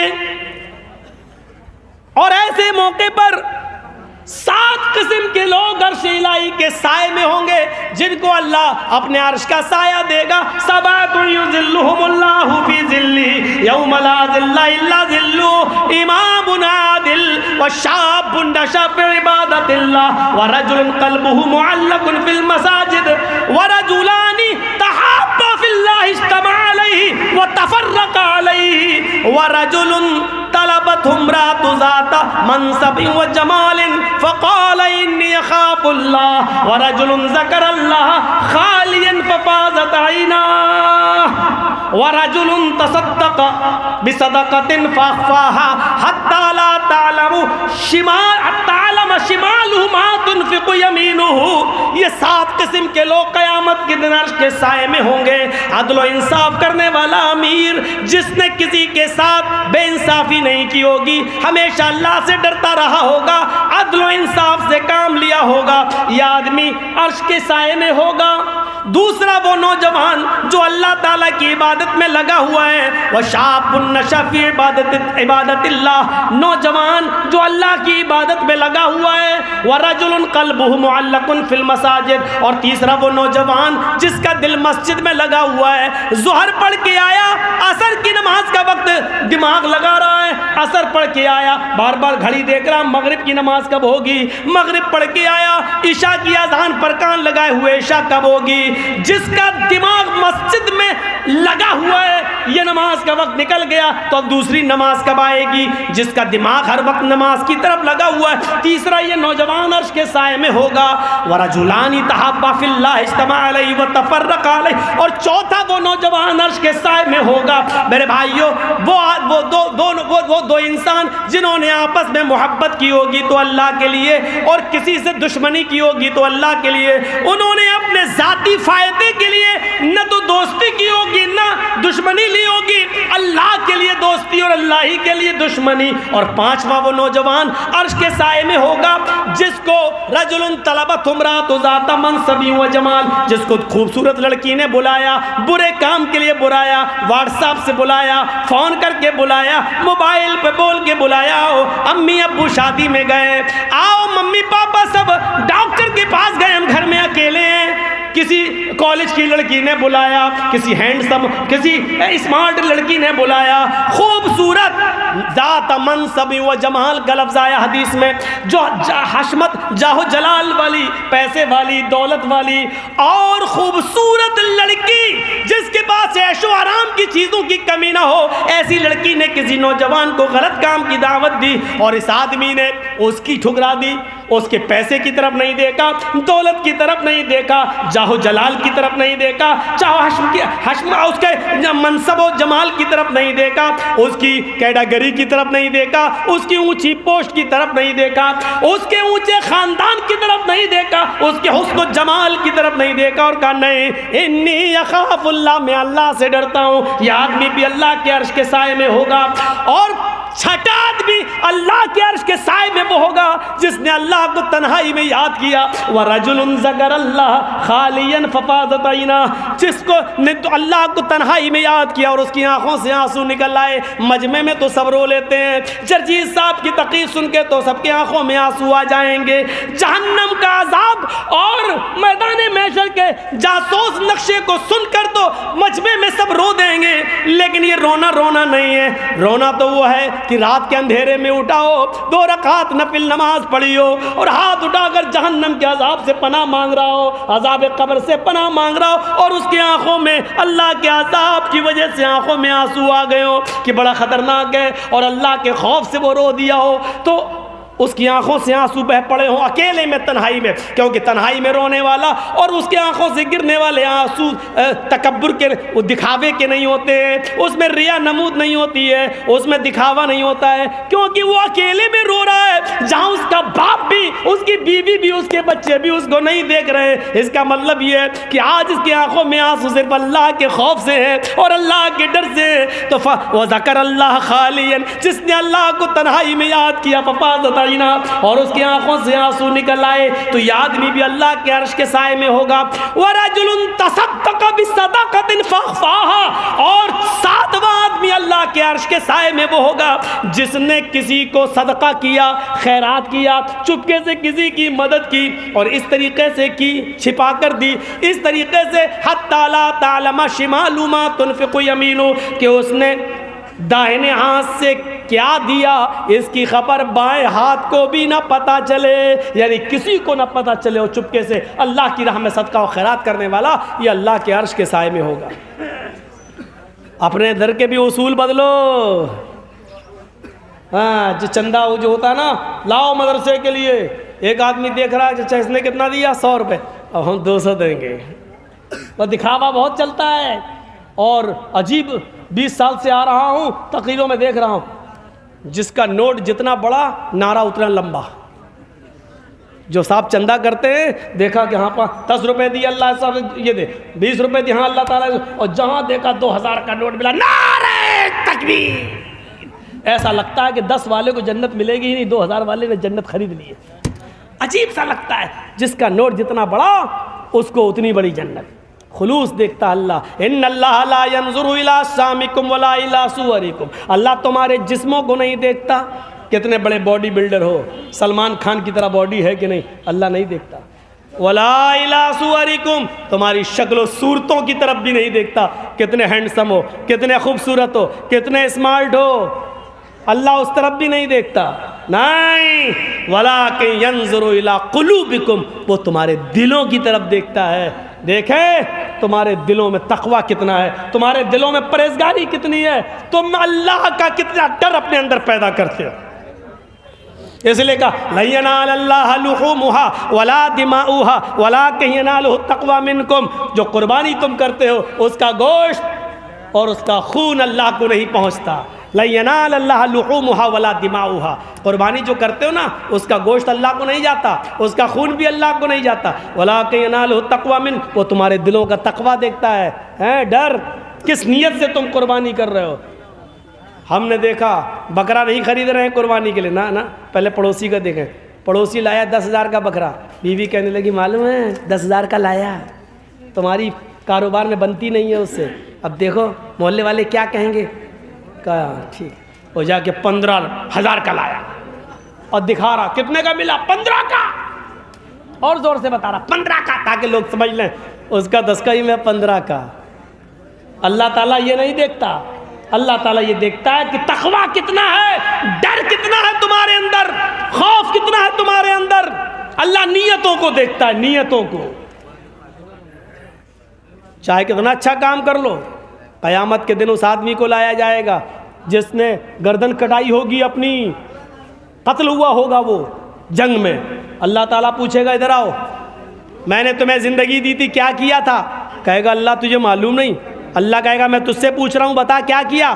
कहेगा अल्लाह मैं तो तेरी राह में कत्ल हो गया, मैंने तो गर्दन कटा दी, अपने बीवी बच्चों को छोड़ा, अपनी ज़मीन जायदाद को छोड़ा, फैक्ट्री को छोड़ा, सबको छोड़ा और मैदान जंग में चला गया, इतना लड़ा, कई काफिरों को मारा, फिर एक काफिर की गर्दन मेरी तलवार मेरी गर्दन पर चली, मैं भी कट गया, मैं भी मर गया, मैं भी शहीद हो गया तेरी राह में। अल्लाह कहेगा कज़ब्ता, झूठ बोल रहा है तू। कहेगा अल्लाह मैं मरा नहीं, मैं कत्ल नहीं हुआ।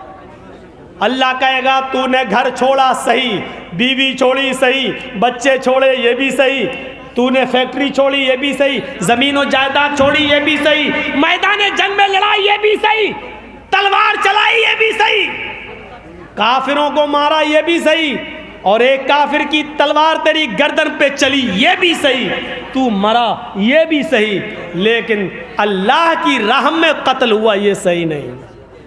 कहें का सब सही, लेकिन तू अल्लाह की राह में नहीं मरा। क्या मतलब? अल्लाह कहेगा जब तू तलवार लेकर काफिरों के बीच में गया तो तेरे दिल में ये नीयत थी कि लोग मुझे बहुत बड़ा बहादुर कहें, लोग मुझे बहुत बड़ा जंगजू कहें, लोग मुझे लड़ने वाला कहें, लोग मुझे मेरी बहादुरी के चर्चे करें। तू दुनिया में शोहरत चाहता था, दिखावा था तेरे अंदर, तू दुनिया में जो चाहता था वो तुझे मिल गया, तूने मेरे लिए लड़ाई कहाँ लड़ी है?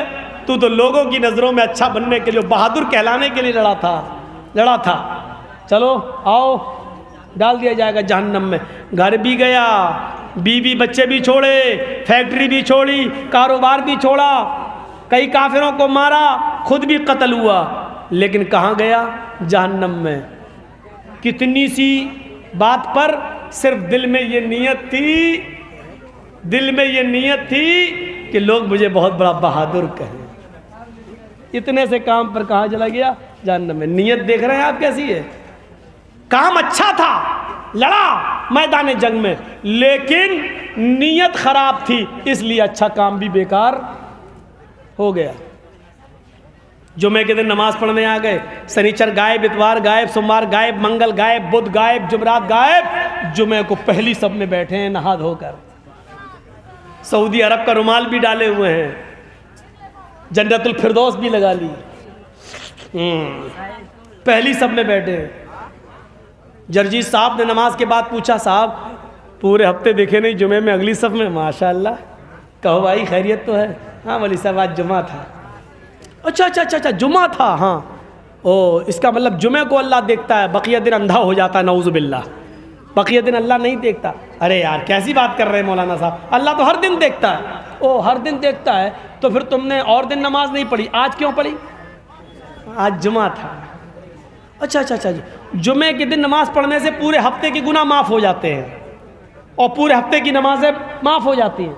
अरे नहीं यार मौलाना, आप यार मजाक बना रहे हैं मेरा। नहीं मुझे एक्सप्लेन करो, समझाओ मुझे। मतलब आज जुमा था तो क्या मतलब? मैंने अल्लाह आज ही के दिन देख रहा और दिन नहीं देखता? नहीं, ऐसी बात नहीं है। तो फिर क्या बात है? ये जुमा जिसने पढ़ लिया गोया कि पूरे हफ्ते की नमाजें उसके ऊपर से माफ़। अरे मौलाना साहब ये भी नहीं। भाई तो क्यों पढ़ा तुमने जुमा? अरे मौलाना साहब जुमे के दिन की अहमियत बहुत ज़्यादा है। अच्छा जुमे के दिन की अहमियत बहुत ज़्यादा है, इसका मतलब जोहर की नमाज मामूली है, वो छोड़ दो तो इतना बड़ा गुनाह नहीं है, असर छोड़ दो इतना बड़ा, पूरे हफ्ते नमाज छोड़ दो तो इतना बड़ा गुनाह नहीं है, जुमा छोड़ दो तो ज़्यादा बड़ा गुनाह। अरे मौलाना साहब, अरे पागल हो यार। नहीं मैं पागल हूँ तो समझाओ ना। अरे मौलाना साहब जुमा भी अगर नहीं पढ़ेंगे तो गांव वाले क्या कहेंगे? बड़ा कमीना है, देखो जुमे तक की नमाज नहीं पढ़ता। तो ये कहो ना कि गांव वालों के डर से पढ़ी है, ये क्यों कह रहे हो जुमा है जुमा है जुमा है? ये कहो कि जुमा पढ़ा है तो मोहल्ले वालों की वजह से ये लोग ये ना कहें कि देखो जुमा तक नहीं पढ़ता है, कितना कमीना है।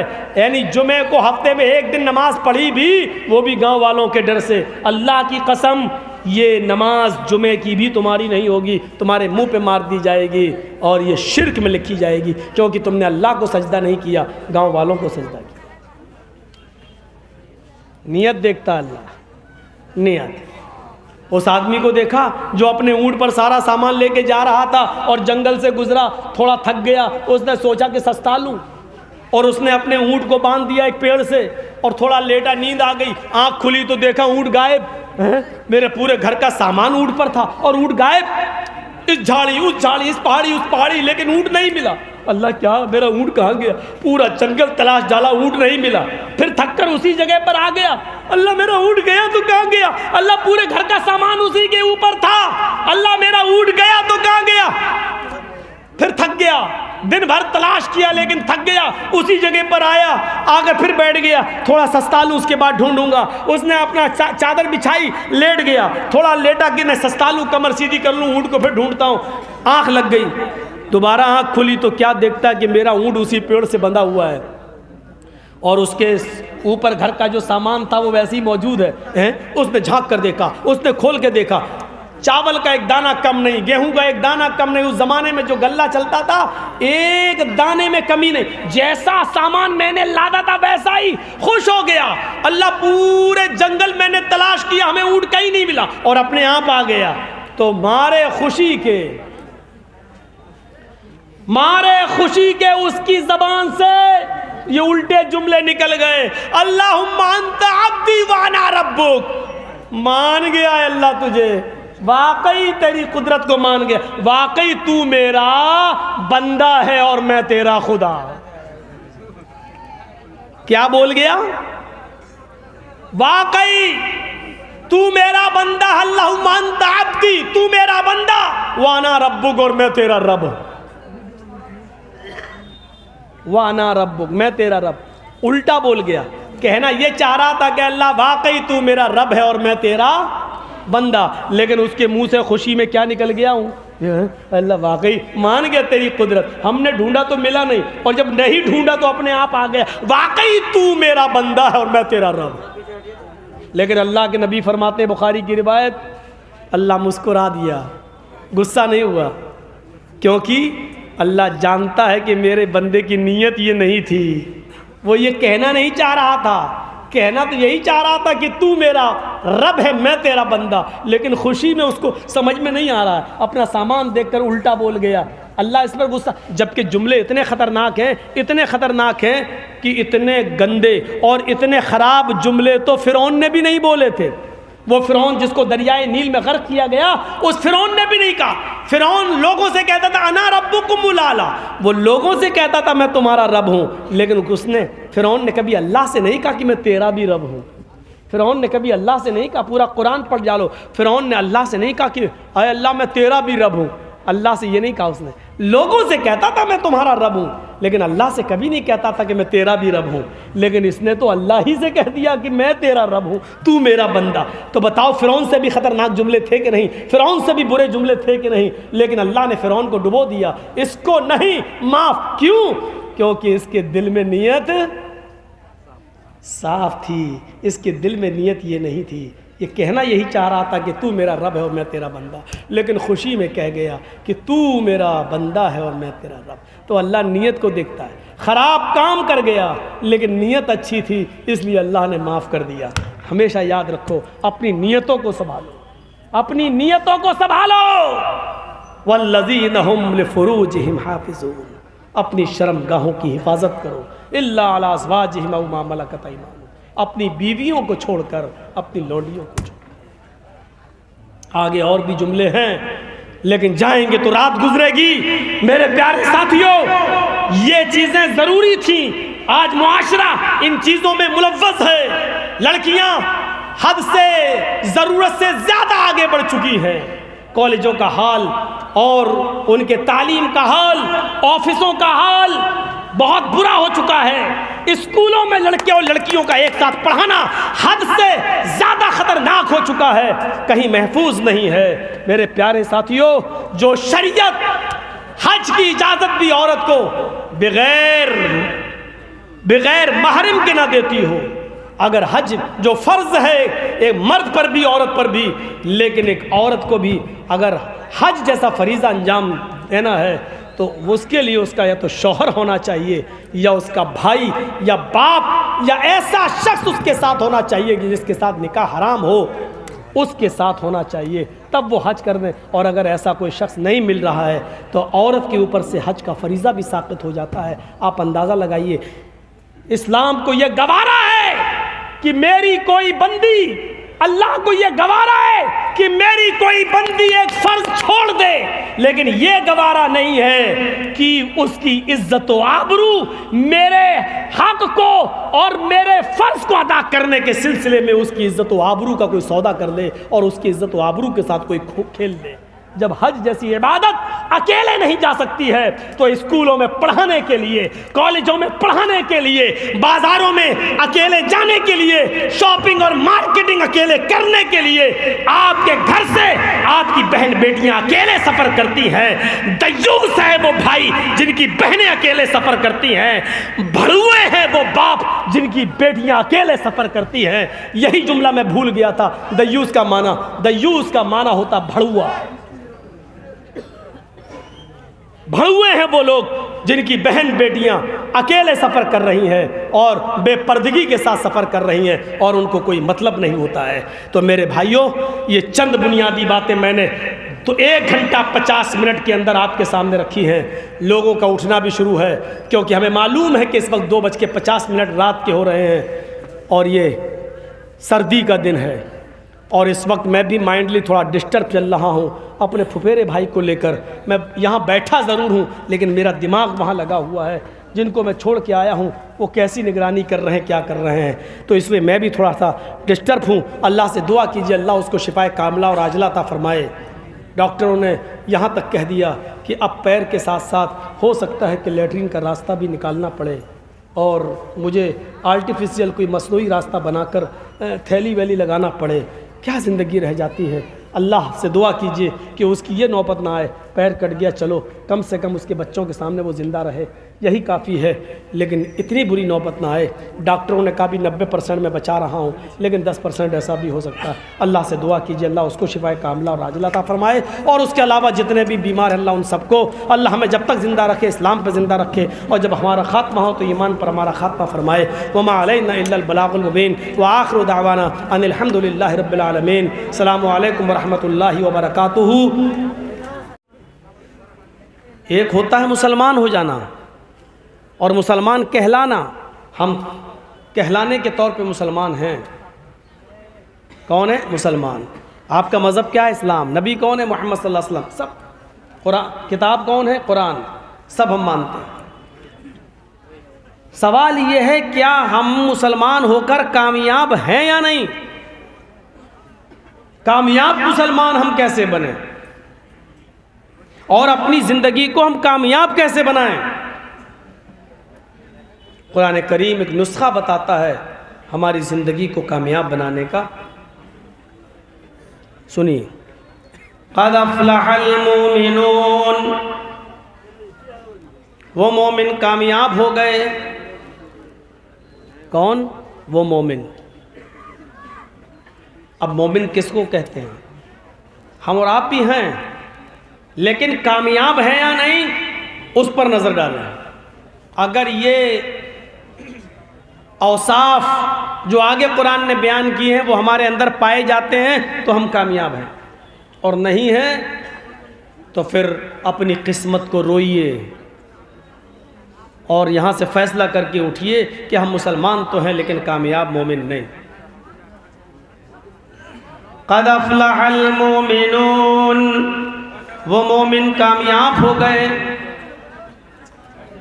अल्लज़ीना हुम फ़ी सलातिहिम ख़ाशिऊन, पहली सिफत उनके अंदर ये होनी चाहिए कि वो अपनी नमाज़ों के अंदर खुशू और खुजू पैदा करते हो। जो अपनी नमाज़ों में खुशू और खुजू बरतते हैं, जो अपनी नमाज़ों में खुशू और खुजू के साथ नमाज की अदायगी करते हैं, या नमाज पढ़ने का मामला ही नहीं है। नमाज जो पढ़ता नहीं है वो मुसलमान है या नहीं, वो एक अलग बहस है। यहाँ नमाज पढ़ने वालों से कहा जा रहा है जो अपनी नमाज में खुशू और खुजू बरतते हैं, खुशू और खुजू के साथ नमाज पढ़ते हैं। हमारी नमाज़ों का हाल क्या है वो हमें मालूम है।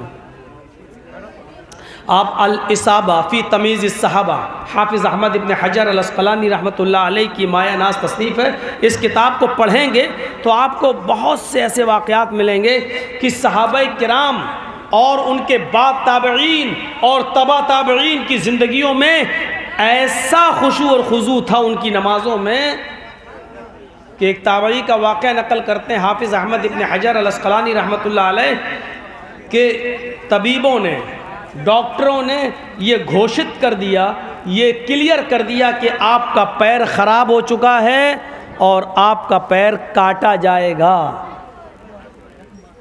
तो उन्होंने कहा कि अच्छा, लेकिन उस ज़माने में सुन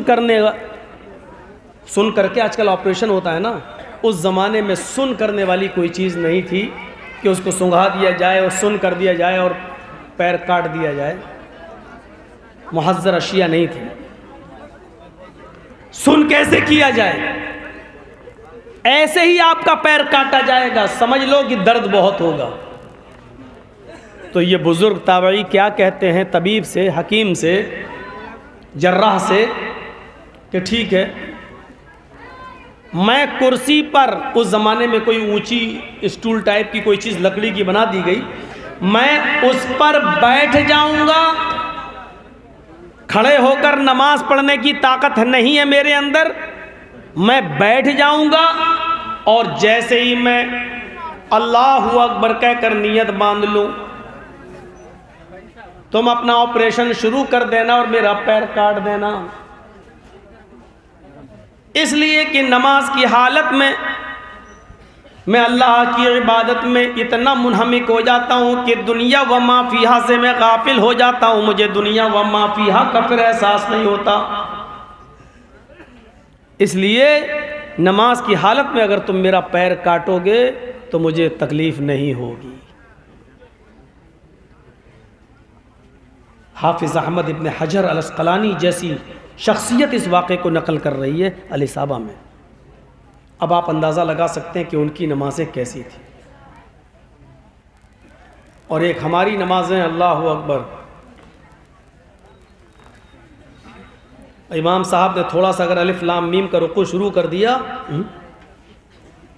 पता नहीं कि 2.5 पारी के पूरा रुकू ना पढ़ने लगे, दाढ़ी भी खुजाने लगते हैं और दूसरी रकात में घड़ी पर भी नज़र पड़ जाती है। कितनी ऐसे भी हो जाता है।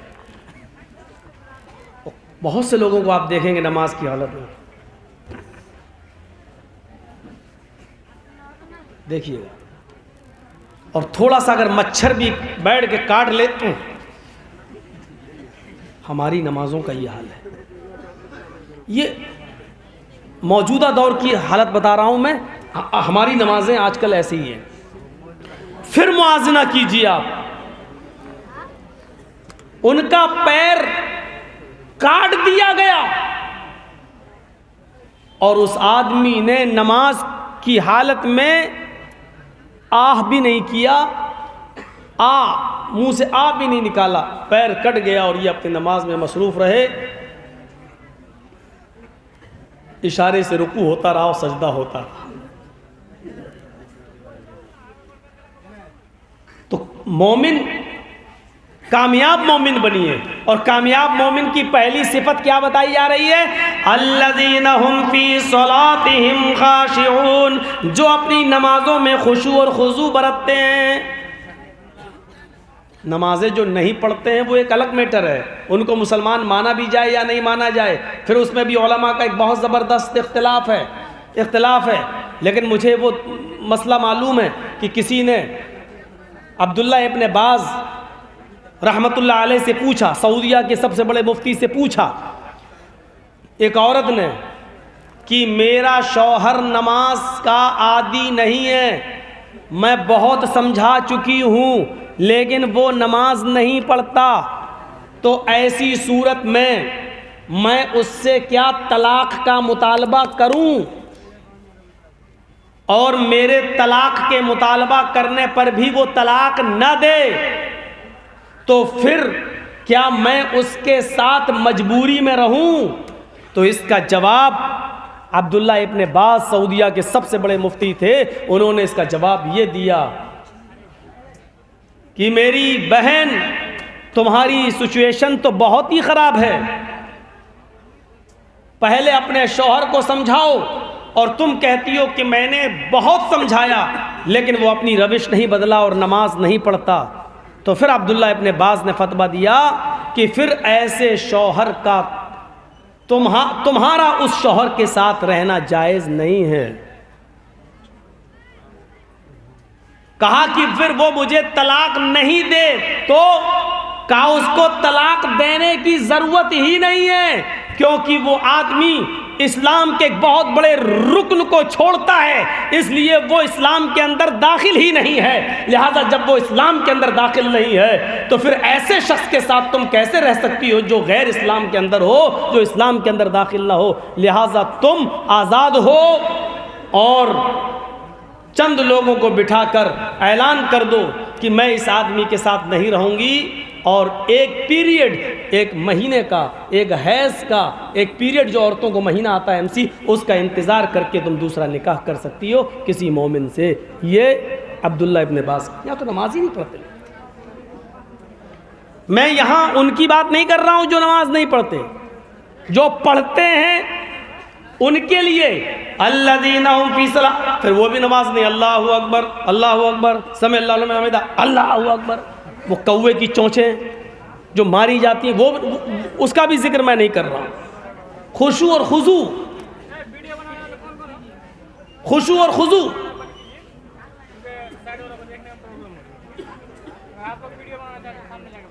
तफसीर इब्न कसीर के अंदर हाफिज इब्न कसीर ने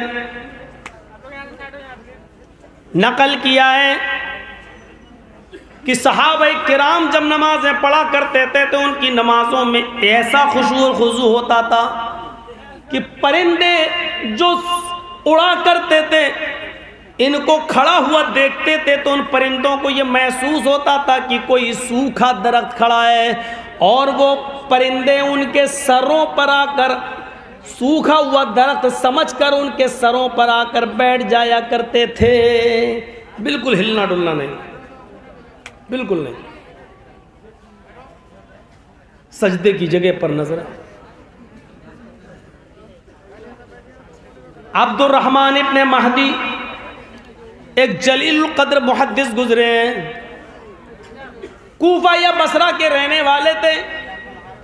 इत्तेफाक से इनको मदीना में सफ़र की ज़रूरत पेश आई। ये मदीना में एंट्री करते हैं। अब्दुर्रहमान इब्न महदी मदीने के अंदर एंट्री करते हैं और उसी मस्जिद के अंदर नमाज पढ़ने चले जाते हैं जिस मस्जिद के अंदर इमाम मालिक रहमतुल्लाह अलैह नमाज पढ़ाया करते थे। नमाज का वक्त हो गया, इमाम मालिक नमाज पढ़ाने के लिए खड़े हो गए। अब्दुर्रहमान इब्न महदी के कांधे के ऊपर एक चादर थी। होता ना, हम लोग भी सफ़र कर रहे हैं तो गमछा डाल दिया अपने सर पे, निकल गए, पसीना निकला, पोंछ लिया, फिर कंधे पे गमछा डाल लिया। अब्दुर्रहमान इब्न महदी के कांधे पर ऐसी गमछे टाइप की चादर थी। उन्होंने नमाज शुरू करने से पहले वो चादर उतारी और उन्होंने अपने सामने रख दी। जैसे हम लोग नमाज पढ़ते तो चश्मा उतारा और चश्मे के डिब्बी में रखा और आगे रख दिया, या कोई रुमाल मुंह पोछा और आगे डाल दिया, अल्लाहु अकबर, खड़े हो गए। ऐसे ही अब्दुर्रहमान इब्न महदी ने अपने कांधे से चादर उतारी और वहाँ पर अपने सामने रख दिया। मदीने के अंदर ये एक नई चीज़, नया काम हो गया। इमाम मालिक ने अल्लाहु अकबर कहकर नमाज पढ़ाना शुरू कर दिया, लेकिन लोग अब्दुर्रहमान इब्न महदी को देख रहे हैं कि इन्होंने क्या किया। अपने कांधे से चादर उतारी और सफ में अपने सामने उन्होंने चादर को रख दिया। बहरहाल सब लोगों ने नमाज़ पढ़ ली और नमाज़ पढ़ने के बाद जब इमाम मालिक रहमतुल्लाह अलैह ने सलाम फेरा, अस्सलामु अलैकुम व रहमतुल्लाह, अस्सलामु अलैकुम व रहमतुल्लाह, जब नमाज़ पढ़ाकर सलाम फेरा तो लोगों की नज़रें इमाम मालिक की तरफ थी। इमाम मालिक रहमतुल्लाह अलैह से सवाल, नज़रों में सवाल हो रहा था। यानी मुसल्ली जो नमाज़ पढ़ रहे थे उन्होंने इमाम मालिक से कहा, इस आदमी ने तो नमाज की हालत में नमाज के अंदर अपने कांधे से चादर उतार कर अपने सामने डाल दी है। इमाम मालिक रहमतुल्लाह अलैह ने उस आदमी को, जानते नहीं थे कि ये मुहद्दिस जलील है अब्दुर्रहमान इब्न महदी, बहुत बड़े मुहद्दिस, हदीस के जानकार, लेकिन अपनी पुलिस को जो मदीने के अंदर जो निगरानी करते थे उस पुलिस वालों को बुलाया और अब्दुर्रहमान इब्न महदी के बारे में हुक्म दिया, इस आदमी ने जो चादर सामने डाल दी है नमाज पढ़ने के दौरान, इस आदमी को पकड़ो और कैद खाने के अंदर डाल दो। जेल के अंदर डाल दिया, कैद खाने के अंदर डाल दिया। लेकिन इत्तेफाक देखिए, शाम तक इमाम मालिक को पता चला कि जिस आदमी को हमने गिरफ्तार करके जेल में डाला है वो तो अपने इलाके का बहुत बड़ा मुहद्दिस है, बहुत बड़ा आलिम है। उस इलाके के लोग उसको बहुत बड़ा इमाम मानते हैं, बहुत बड़ा मुहद्दिस मानते हैं। फिर दिल में सोचा, इतना बड़ा इमाम है, इतना बड़ा मुहद्दिस है, उसको ये नहीं मालूम कि नमाज के अंदर उसने अपनी चादर उठाकर और सामने डाल दी। इमाम मालिक रहमतुल्लाह अलैह जाते हैं और कैद से उसको छोड़ने का हुक्म देते हैं, जेल से उसको छुड़ाते हैं और कहते हैं, क्या तुम अब्दुर्रहमान इब्न महदी हो? उन्होंने कहा, हाँ, फला इलाके के तुम बहुत बड़े मुहद्दिस माने जाते हो। कहा, जी हाँ। इमाम मालिक रहमतुल्लाह अलैह ने कहा, अहदस्ता फी मस्जिदिना शैअन ला नारिफुहु, तुमने आज हमारी मस्जिद के अंदर एक ऐसी चीज़ ईजाद कर दी जिसको हम इससे पहले नहीं जानते थे। हमारे पूरे मदीने के अंदर कोई भी शख्स नमाज की हालत में अपने सामने कुछ नहीं रखता है, तुमने आज एक नई चीज ईजाद कर दी हमारे मदीने के अंदर। वशगलतल मुसल्लीन बिन नज़री इलैहि, और तुमने नमाज पढ़ने वालों की नजरों को अपनी तरफ माइल कर दिया। सारे नमाजी तुम्हारी चादर को देखने लगे, उनकी नमाजों में डिस्टर्ब हो गया।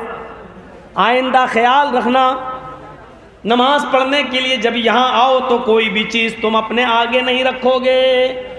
इससे पता चलता है कि उनकी नमाजें कितनी खुशू और खुजू वाली होती थी। नमाज पढ़ रहे हैं, हमारे यहाँ तो रुमाल निकाला फिर रख लिया, नमाज पढ़ रहे हैं, खुजाते जा रहे हैं, दाढ़ी पकड़ते जा रहे हैं, घड़ी भी देखते जा रहे हैं, सब कुछ। और कभी कभी तो ऐसे भी हो जाती नजरें, पूरा ऐसा नहीं, बगल वाले को देख लिया जाता है कि क्या कर रहा है। एक एक चीज पर अगर इतना लंबा बोलूंगा तो बात लंबी हो जाएगी। तो मुसलमान मोमिन, कामयाब मुसलमान की, कामयाब मोमिन की पहली पहचान क्या है, पहली सिफत क्या है कि वो पांचों वक्त के नमाज के साथ साथ नमाज में खुशू और खुजू, इधर उधर की बातें नहीं। वरना शायद हमने यहाँ सुनाया था कि नहीं, कहीं और सुनाया था, याद नहीं। एक इमाम साहब नमाज पढ़ रहे थे और नमाज पढ़ाने के बाद जब सलाम फेरा तो एक आदमी खड़ा होकर कहने लगा, मौलाना साहब आज आपने 3 ही रकात पढ़ाई है। इमाम साहब कहते 3 पढ़ाई है? हो सकता है भूल चूक हो गई हो। सारे नमाजियों से पूछा, क्या ये सही बोल रहा है? सारे नमाजी जितने लोग मस्जिद में थे कहने लगे, नहीं आपने 4 पढ़ाई है। इमाम साहब बड़े दुविधा में पड़ गए, अकेला ये कह रहा 3 पढ़ाई, सब कह रहे 4 पढ़ाई, तो मैं एक की मानूं या 4 या सबकी मानूं? पूछा, भाई ये सब कह रहे हैं कि 4 पढ़ाई, तू अकेला कह रहा 3 पढ़ाई, मैं तेरी मानूं या इनकी? वो कहता मेरी। कहा क्यों? कहा मैं गारंटी के साथ कहता हूं कि आपने 3 पढ़ाई। सारे लोग कहते नहीं ये झूठ बोल रहा, 4 पढ़ाई। आदमी कहता मेरी मानिए, इन सब की नहीं। कहा इमाम साहब बड़े परेशान, अच्छा तुम कैसे सच बोल रहे हो, तुम बताओ 3 मैंने कैसे पढ़ाई? वो कहता है कि मेरी 4 दुकानें हैं और मैं हर एक रकात में एक दुकान का हिसाब जोड़ लेता हूं। तो आप अब तक 4 रकात पढ़ाते थे तो चारों दुकानों का हिसाब मैं जोड़ लेता था, आज 3 ही का जोड़ पाया, इसलिए मैं कह रहा हूं कि 3 पढ़ाई। अगर मैंने चारों दुकानों का हिसाब जोड़ लिया होता तो इसका मतलब 4, ये इसकी नमाज थी। वो खुशू और खुजू नहीं रहा आज हमारी नमाजों में। अल्लाह भूली हुई चीजें 2 ही जगह याद आती हैं, याद नहीं आ रही, नमाज पढ़े तो याद आ गई, हाँ फला चीज हमने फला जगह रखी थी, या फिर लैट्रीन में याद आती, हाँ। तो वो मोमिन कामयाब हो गए, अल्लज़ीना हुम फी सलातिहिम खाशिऊन, जो अपनी नमाजों में खुशू और खुजू बरतते हैं। पहला,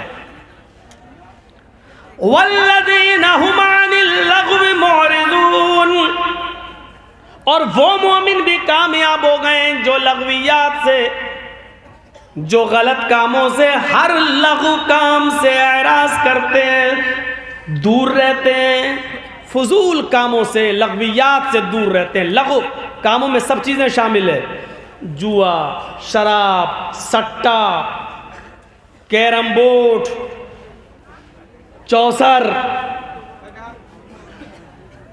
झूठ, गीबत, चुगली, हसद, कीना, बुग़्ज़, इनाद, एक दूसरे के खिलाफ षड्यंत्र रचना, ये सारी चीज़ें लग़वियात के अंदर आती हैं, लघु के अंदर आती हैं। जो लग़वियात से दूर रहते हैं, जो फजूल कामों से बचते रहते हैं।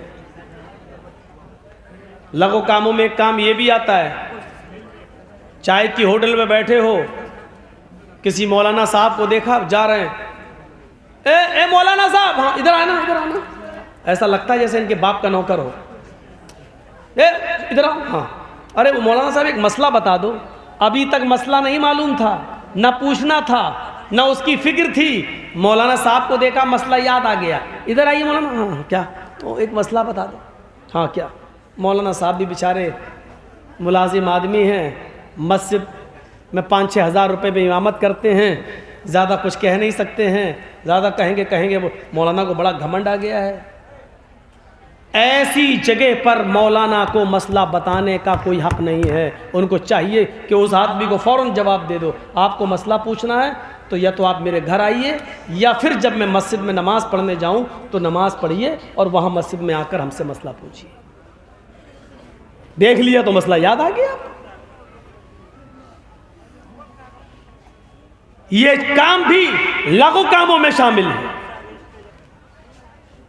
वल्लज़ीना हुम अनिल लग़्वी मुअरिज़ून, जो लग़वियात से दूर रहते हैं, लग़वियात से एराज़ करते हैं, लग़वियात के करीब नहीं जाते हैं, हर लघु काम से और बेकार काम से उनको कोई मतलब नहीं होता। और इसी किस्म की एक सिफत अल्लाह ताला ने अपने नेक और सच्चे बंदों की भी बताई, व इबादुर रहमानिल्लज़ीना यमशूना अलल अर्दि हौना व इज़ा ख़ातबहुमुल जाहिलूना क़ालू सलामा। अल्लाह के नेक बंदे तो वो हैं, सच्चे बंदे तो वो हैं, रहमान के नेक बंदे तो वो हैं, जब ज़मीन पर चलते हैं तो आजिज़ी के साथ चलते हैं, सुकून के साथ चलते हैं, मतानत के साथ चलते हैं। व इज़ा ख़ातबहुमुल जाहिलून क़ालू सलामा, जब जाहिल उनसे मुखातब होते हैं, चलते चलते जब जाहिल उनसे टकरा जाते हैं, जाहिल उनसे बहस मुबाहिसा करने लगते हैं, तो ये उनके मुंह नहीं लगते, क़ालू सलामा, अस्सलामु अलैकुम कहकर गुजर जाते हैं। जाहिलों के मुंह लग पाएंगे आप? नहीं लग पाइएगा। और जाहिल से कोई जीत पाएगा? मौलाना जर्जीस साहब भी जाहिल के आगे कुछ नहीं है। बड़े से बड़ा मौलवी भी जाहिल के आगे कुछ नहीं है। किसी ने पूछा आसमान में कितने सितारे हैं, एक जाहिल खड़ा हुआ कहने लगा 5 लाख। वो पढ़ा लिखा आदमी था बेचारा, कहने लगा ए चुप, कैसे जानते हो 5 लाख? उसने कहा नहीं मानते हो? कहा नहीं। कहा गिन के आ। अब क्या बहस करोगे उस जाहिल से? क्या कहता? 5 लाख। पढ़ा लिखा आदमी कह रहा यार सोच समझ के बोला करो भाई। नहीं मानोगे? कैसे मान लूं? कोई तहकीक है तुम्हारे पास? कहता नहीं मानता। नहीं तो फिर गिन किया। अब क्या करेंगे आप? इससे जीत पाएंगे आप? नहीं। अल्लाह भी जानता था कि जाहिल से नहीं जीत पाएगा कोई, इसलिए क्या कहा, जब जाहिल तुमसे मुखातब हो तो अस्सलाम वालेकुम कहकर गुजर जाओ, उनके मुंह मत लगो। सलाम वालेकुम, हाँ ठीक है, हाँ। और यहाँ जाहिल का लफ्ज़ इस्तेमाल किया, वइज़ा ख़ातबहुमुल जाहिलून क़ालू सलाम। लेकिन किसी भी अनपढ़ जाहिल से अगर आप जाहिल कह दो तो वो बुरा मान जाएगा, और किसी भी अनपढ़ जाहिल से कह दो कि माशाल्लाह तुम बहुत पढ़े लिखे लगते, माशाल्लाह क्या बात है यार पढ़े लिखे, खुश हो जाएगा। जबकि वो ABCD भी नहीं पढ़ा, अलिफ बे भी नहीं पढ़ा, लेकिन उससे कह दो अरे माशाल्लाह क्या आप पढ़े लिखे, बात करेंगे आपके अंदर तो बड़ा इल्म है। ठीक है, शुक्रिया आपका, थैंक्स। इसका मतलब क्या हुआ, इल्म जाहिल को भी पसंद है। इल्म की निस्बत, जाहिल की निस्बत अगर इल्म से कर दी जाए तो वो भी खुश होता है, लेकिन जाहिल को अगर जाहिल कह दो तो बुरा मान जाए, तेरा बाप जाहिल, तेरा दादा, यही तो जहालत है उसकी। फौरन आ गया जहालत पर, मुझे जाहिल कहा, तेरा पूरा खानदान जाहिल, तू जाहिल, तेरा बाप जाहिल। नहीं बहस कर पाओगे, कर ही नहीं पाओगे। इसलिए अल्लाह ताला ने पढ़े लिखों को, उलमा को, नेक लोगों को, अपने सच्चे बंदों को हुक्म दिया, वइज़ा ख़ातबहुमुल जाहिलून क़ालू सलामा। जब जाहिल तुमसे टकरा जाएं, जाहिलों से तुम जाहिल मुखातब हो जाएं, तो उनसे अस्सलामु अलैकुम कहकर गुजर जाओ, बहस मत करो। तो अल्लाह के कामयाब मोमिन वो हैं जो लग़्वियात से, ग़ीबत चुगली से, हसद कीना बुग़्ज़ दुश्मनी से दूर रहते हैं, लग़्वियात से दूर रहते हैं। वल्लज़ीना हुम लिज़्ज़काति फ़ाइलून।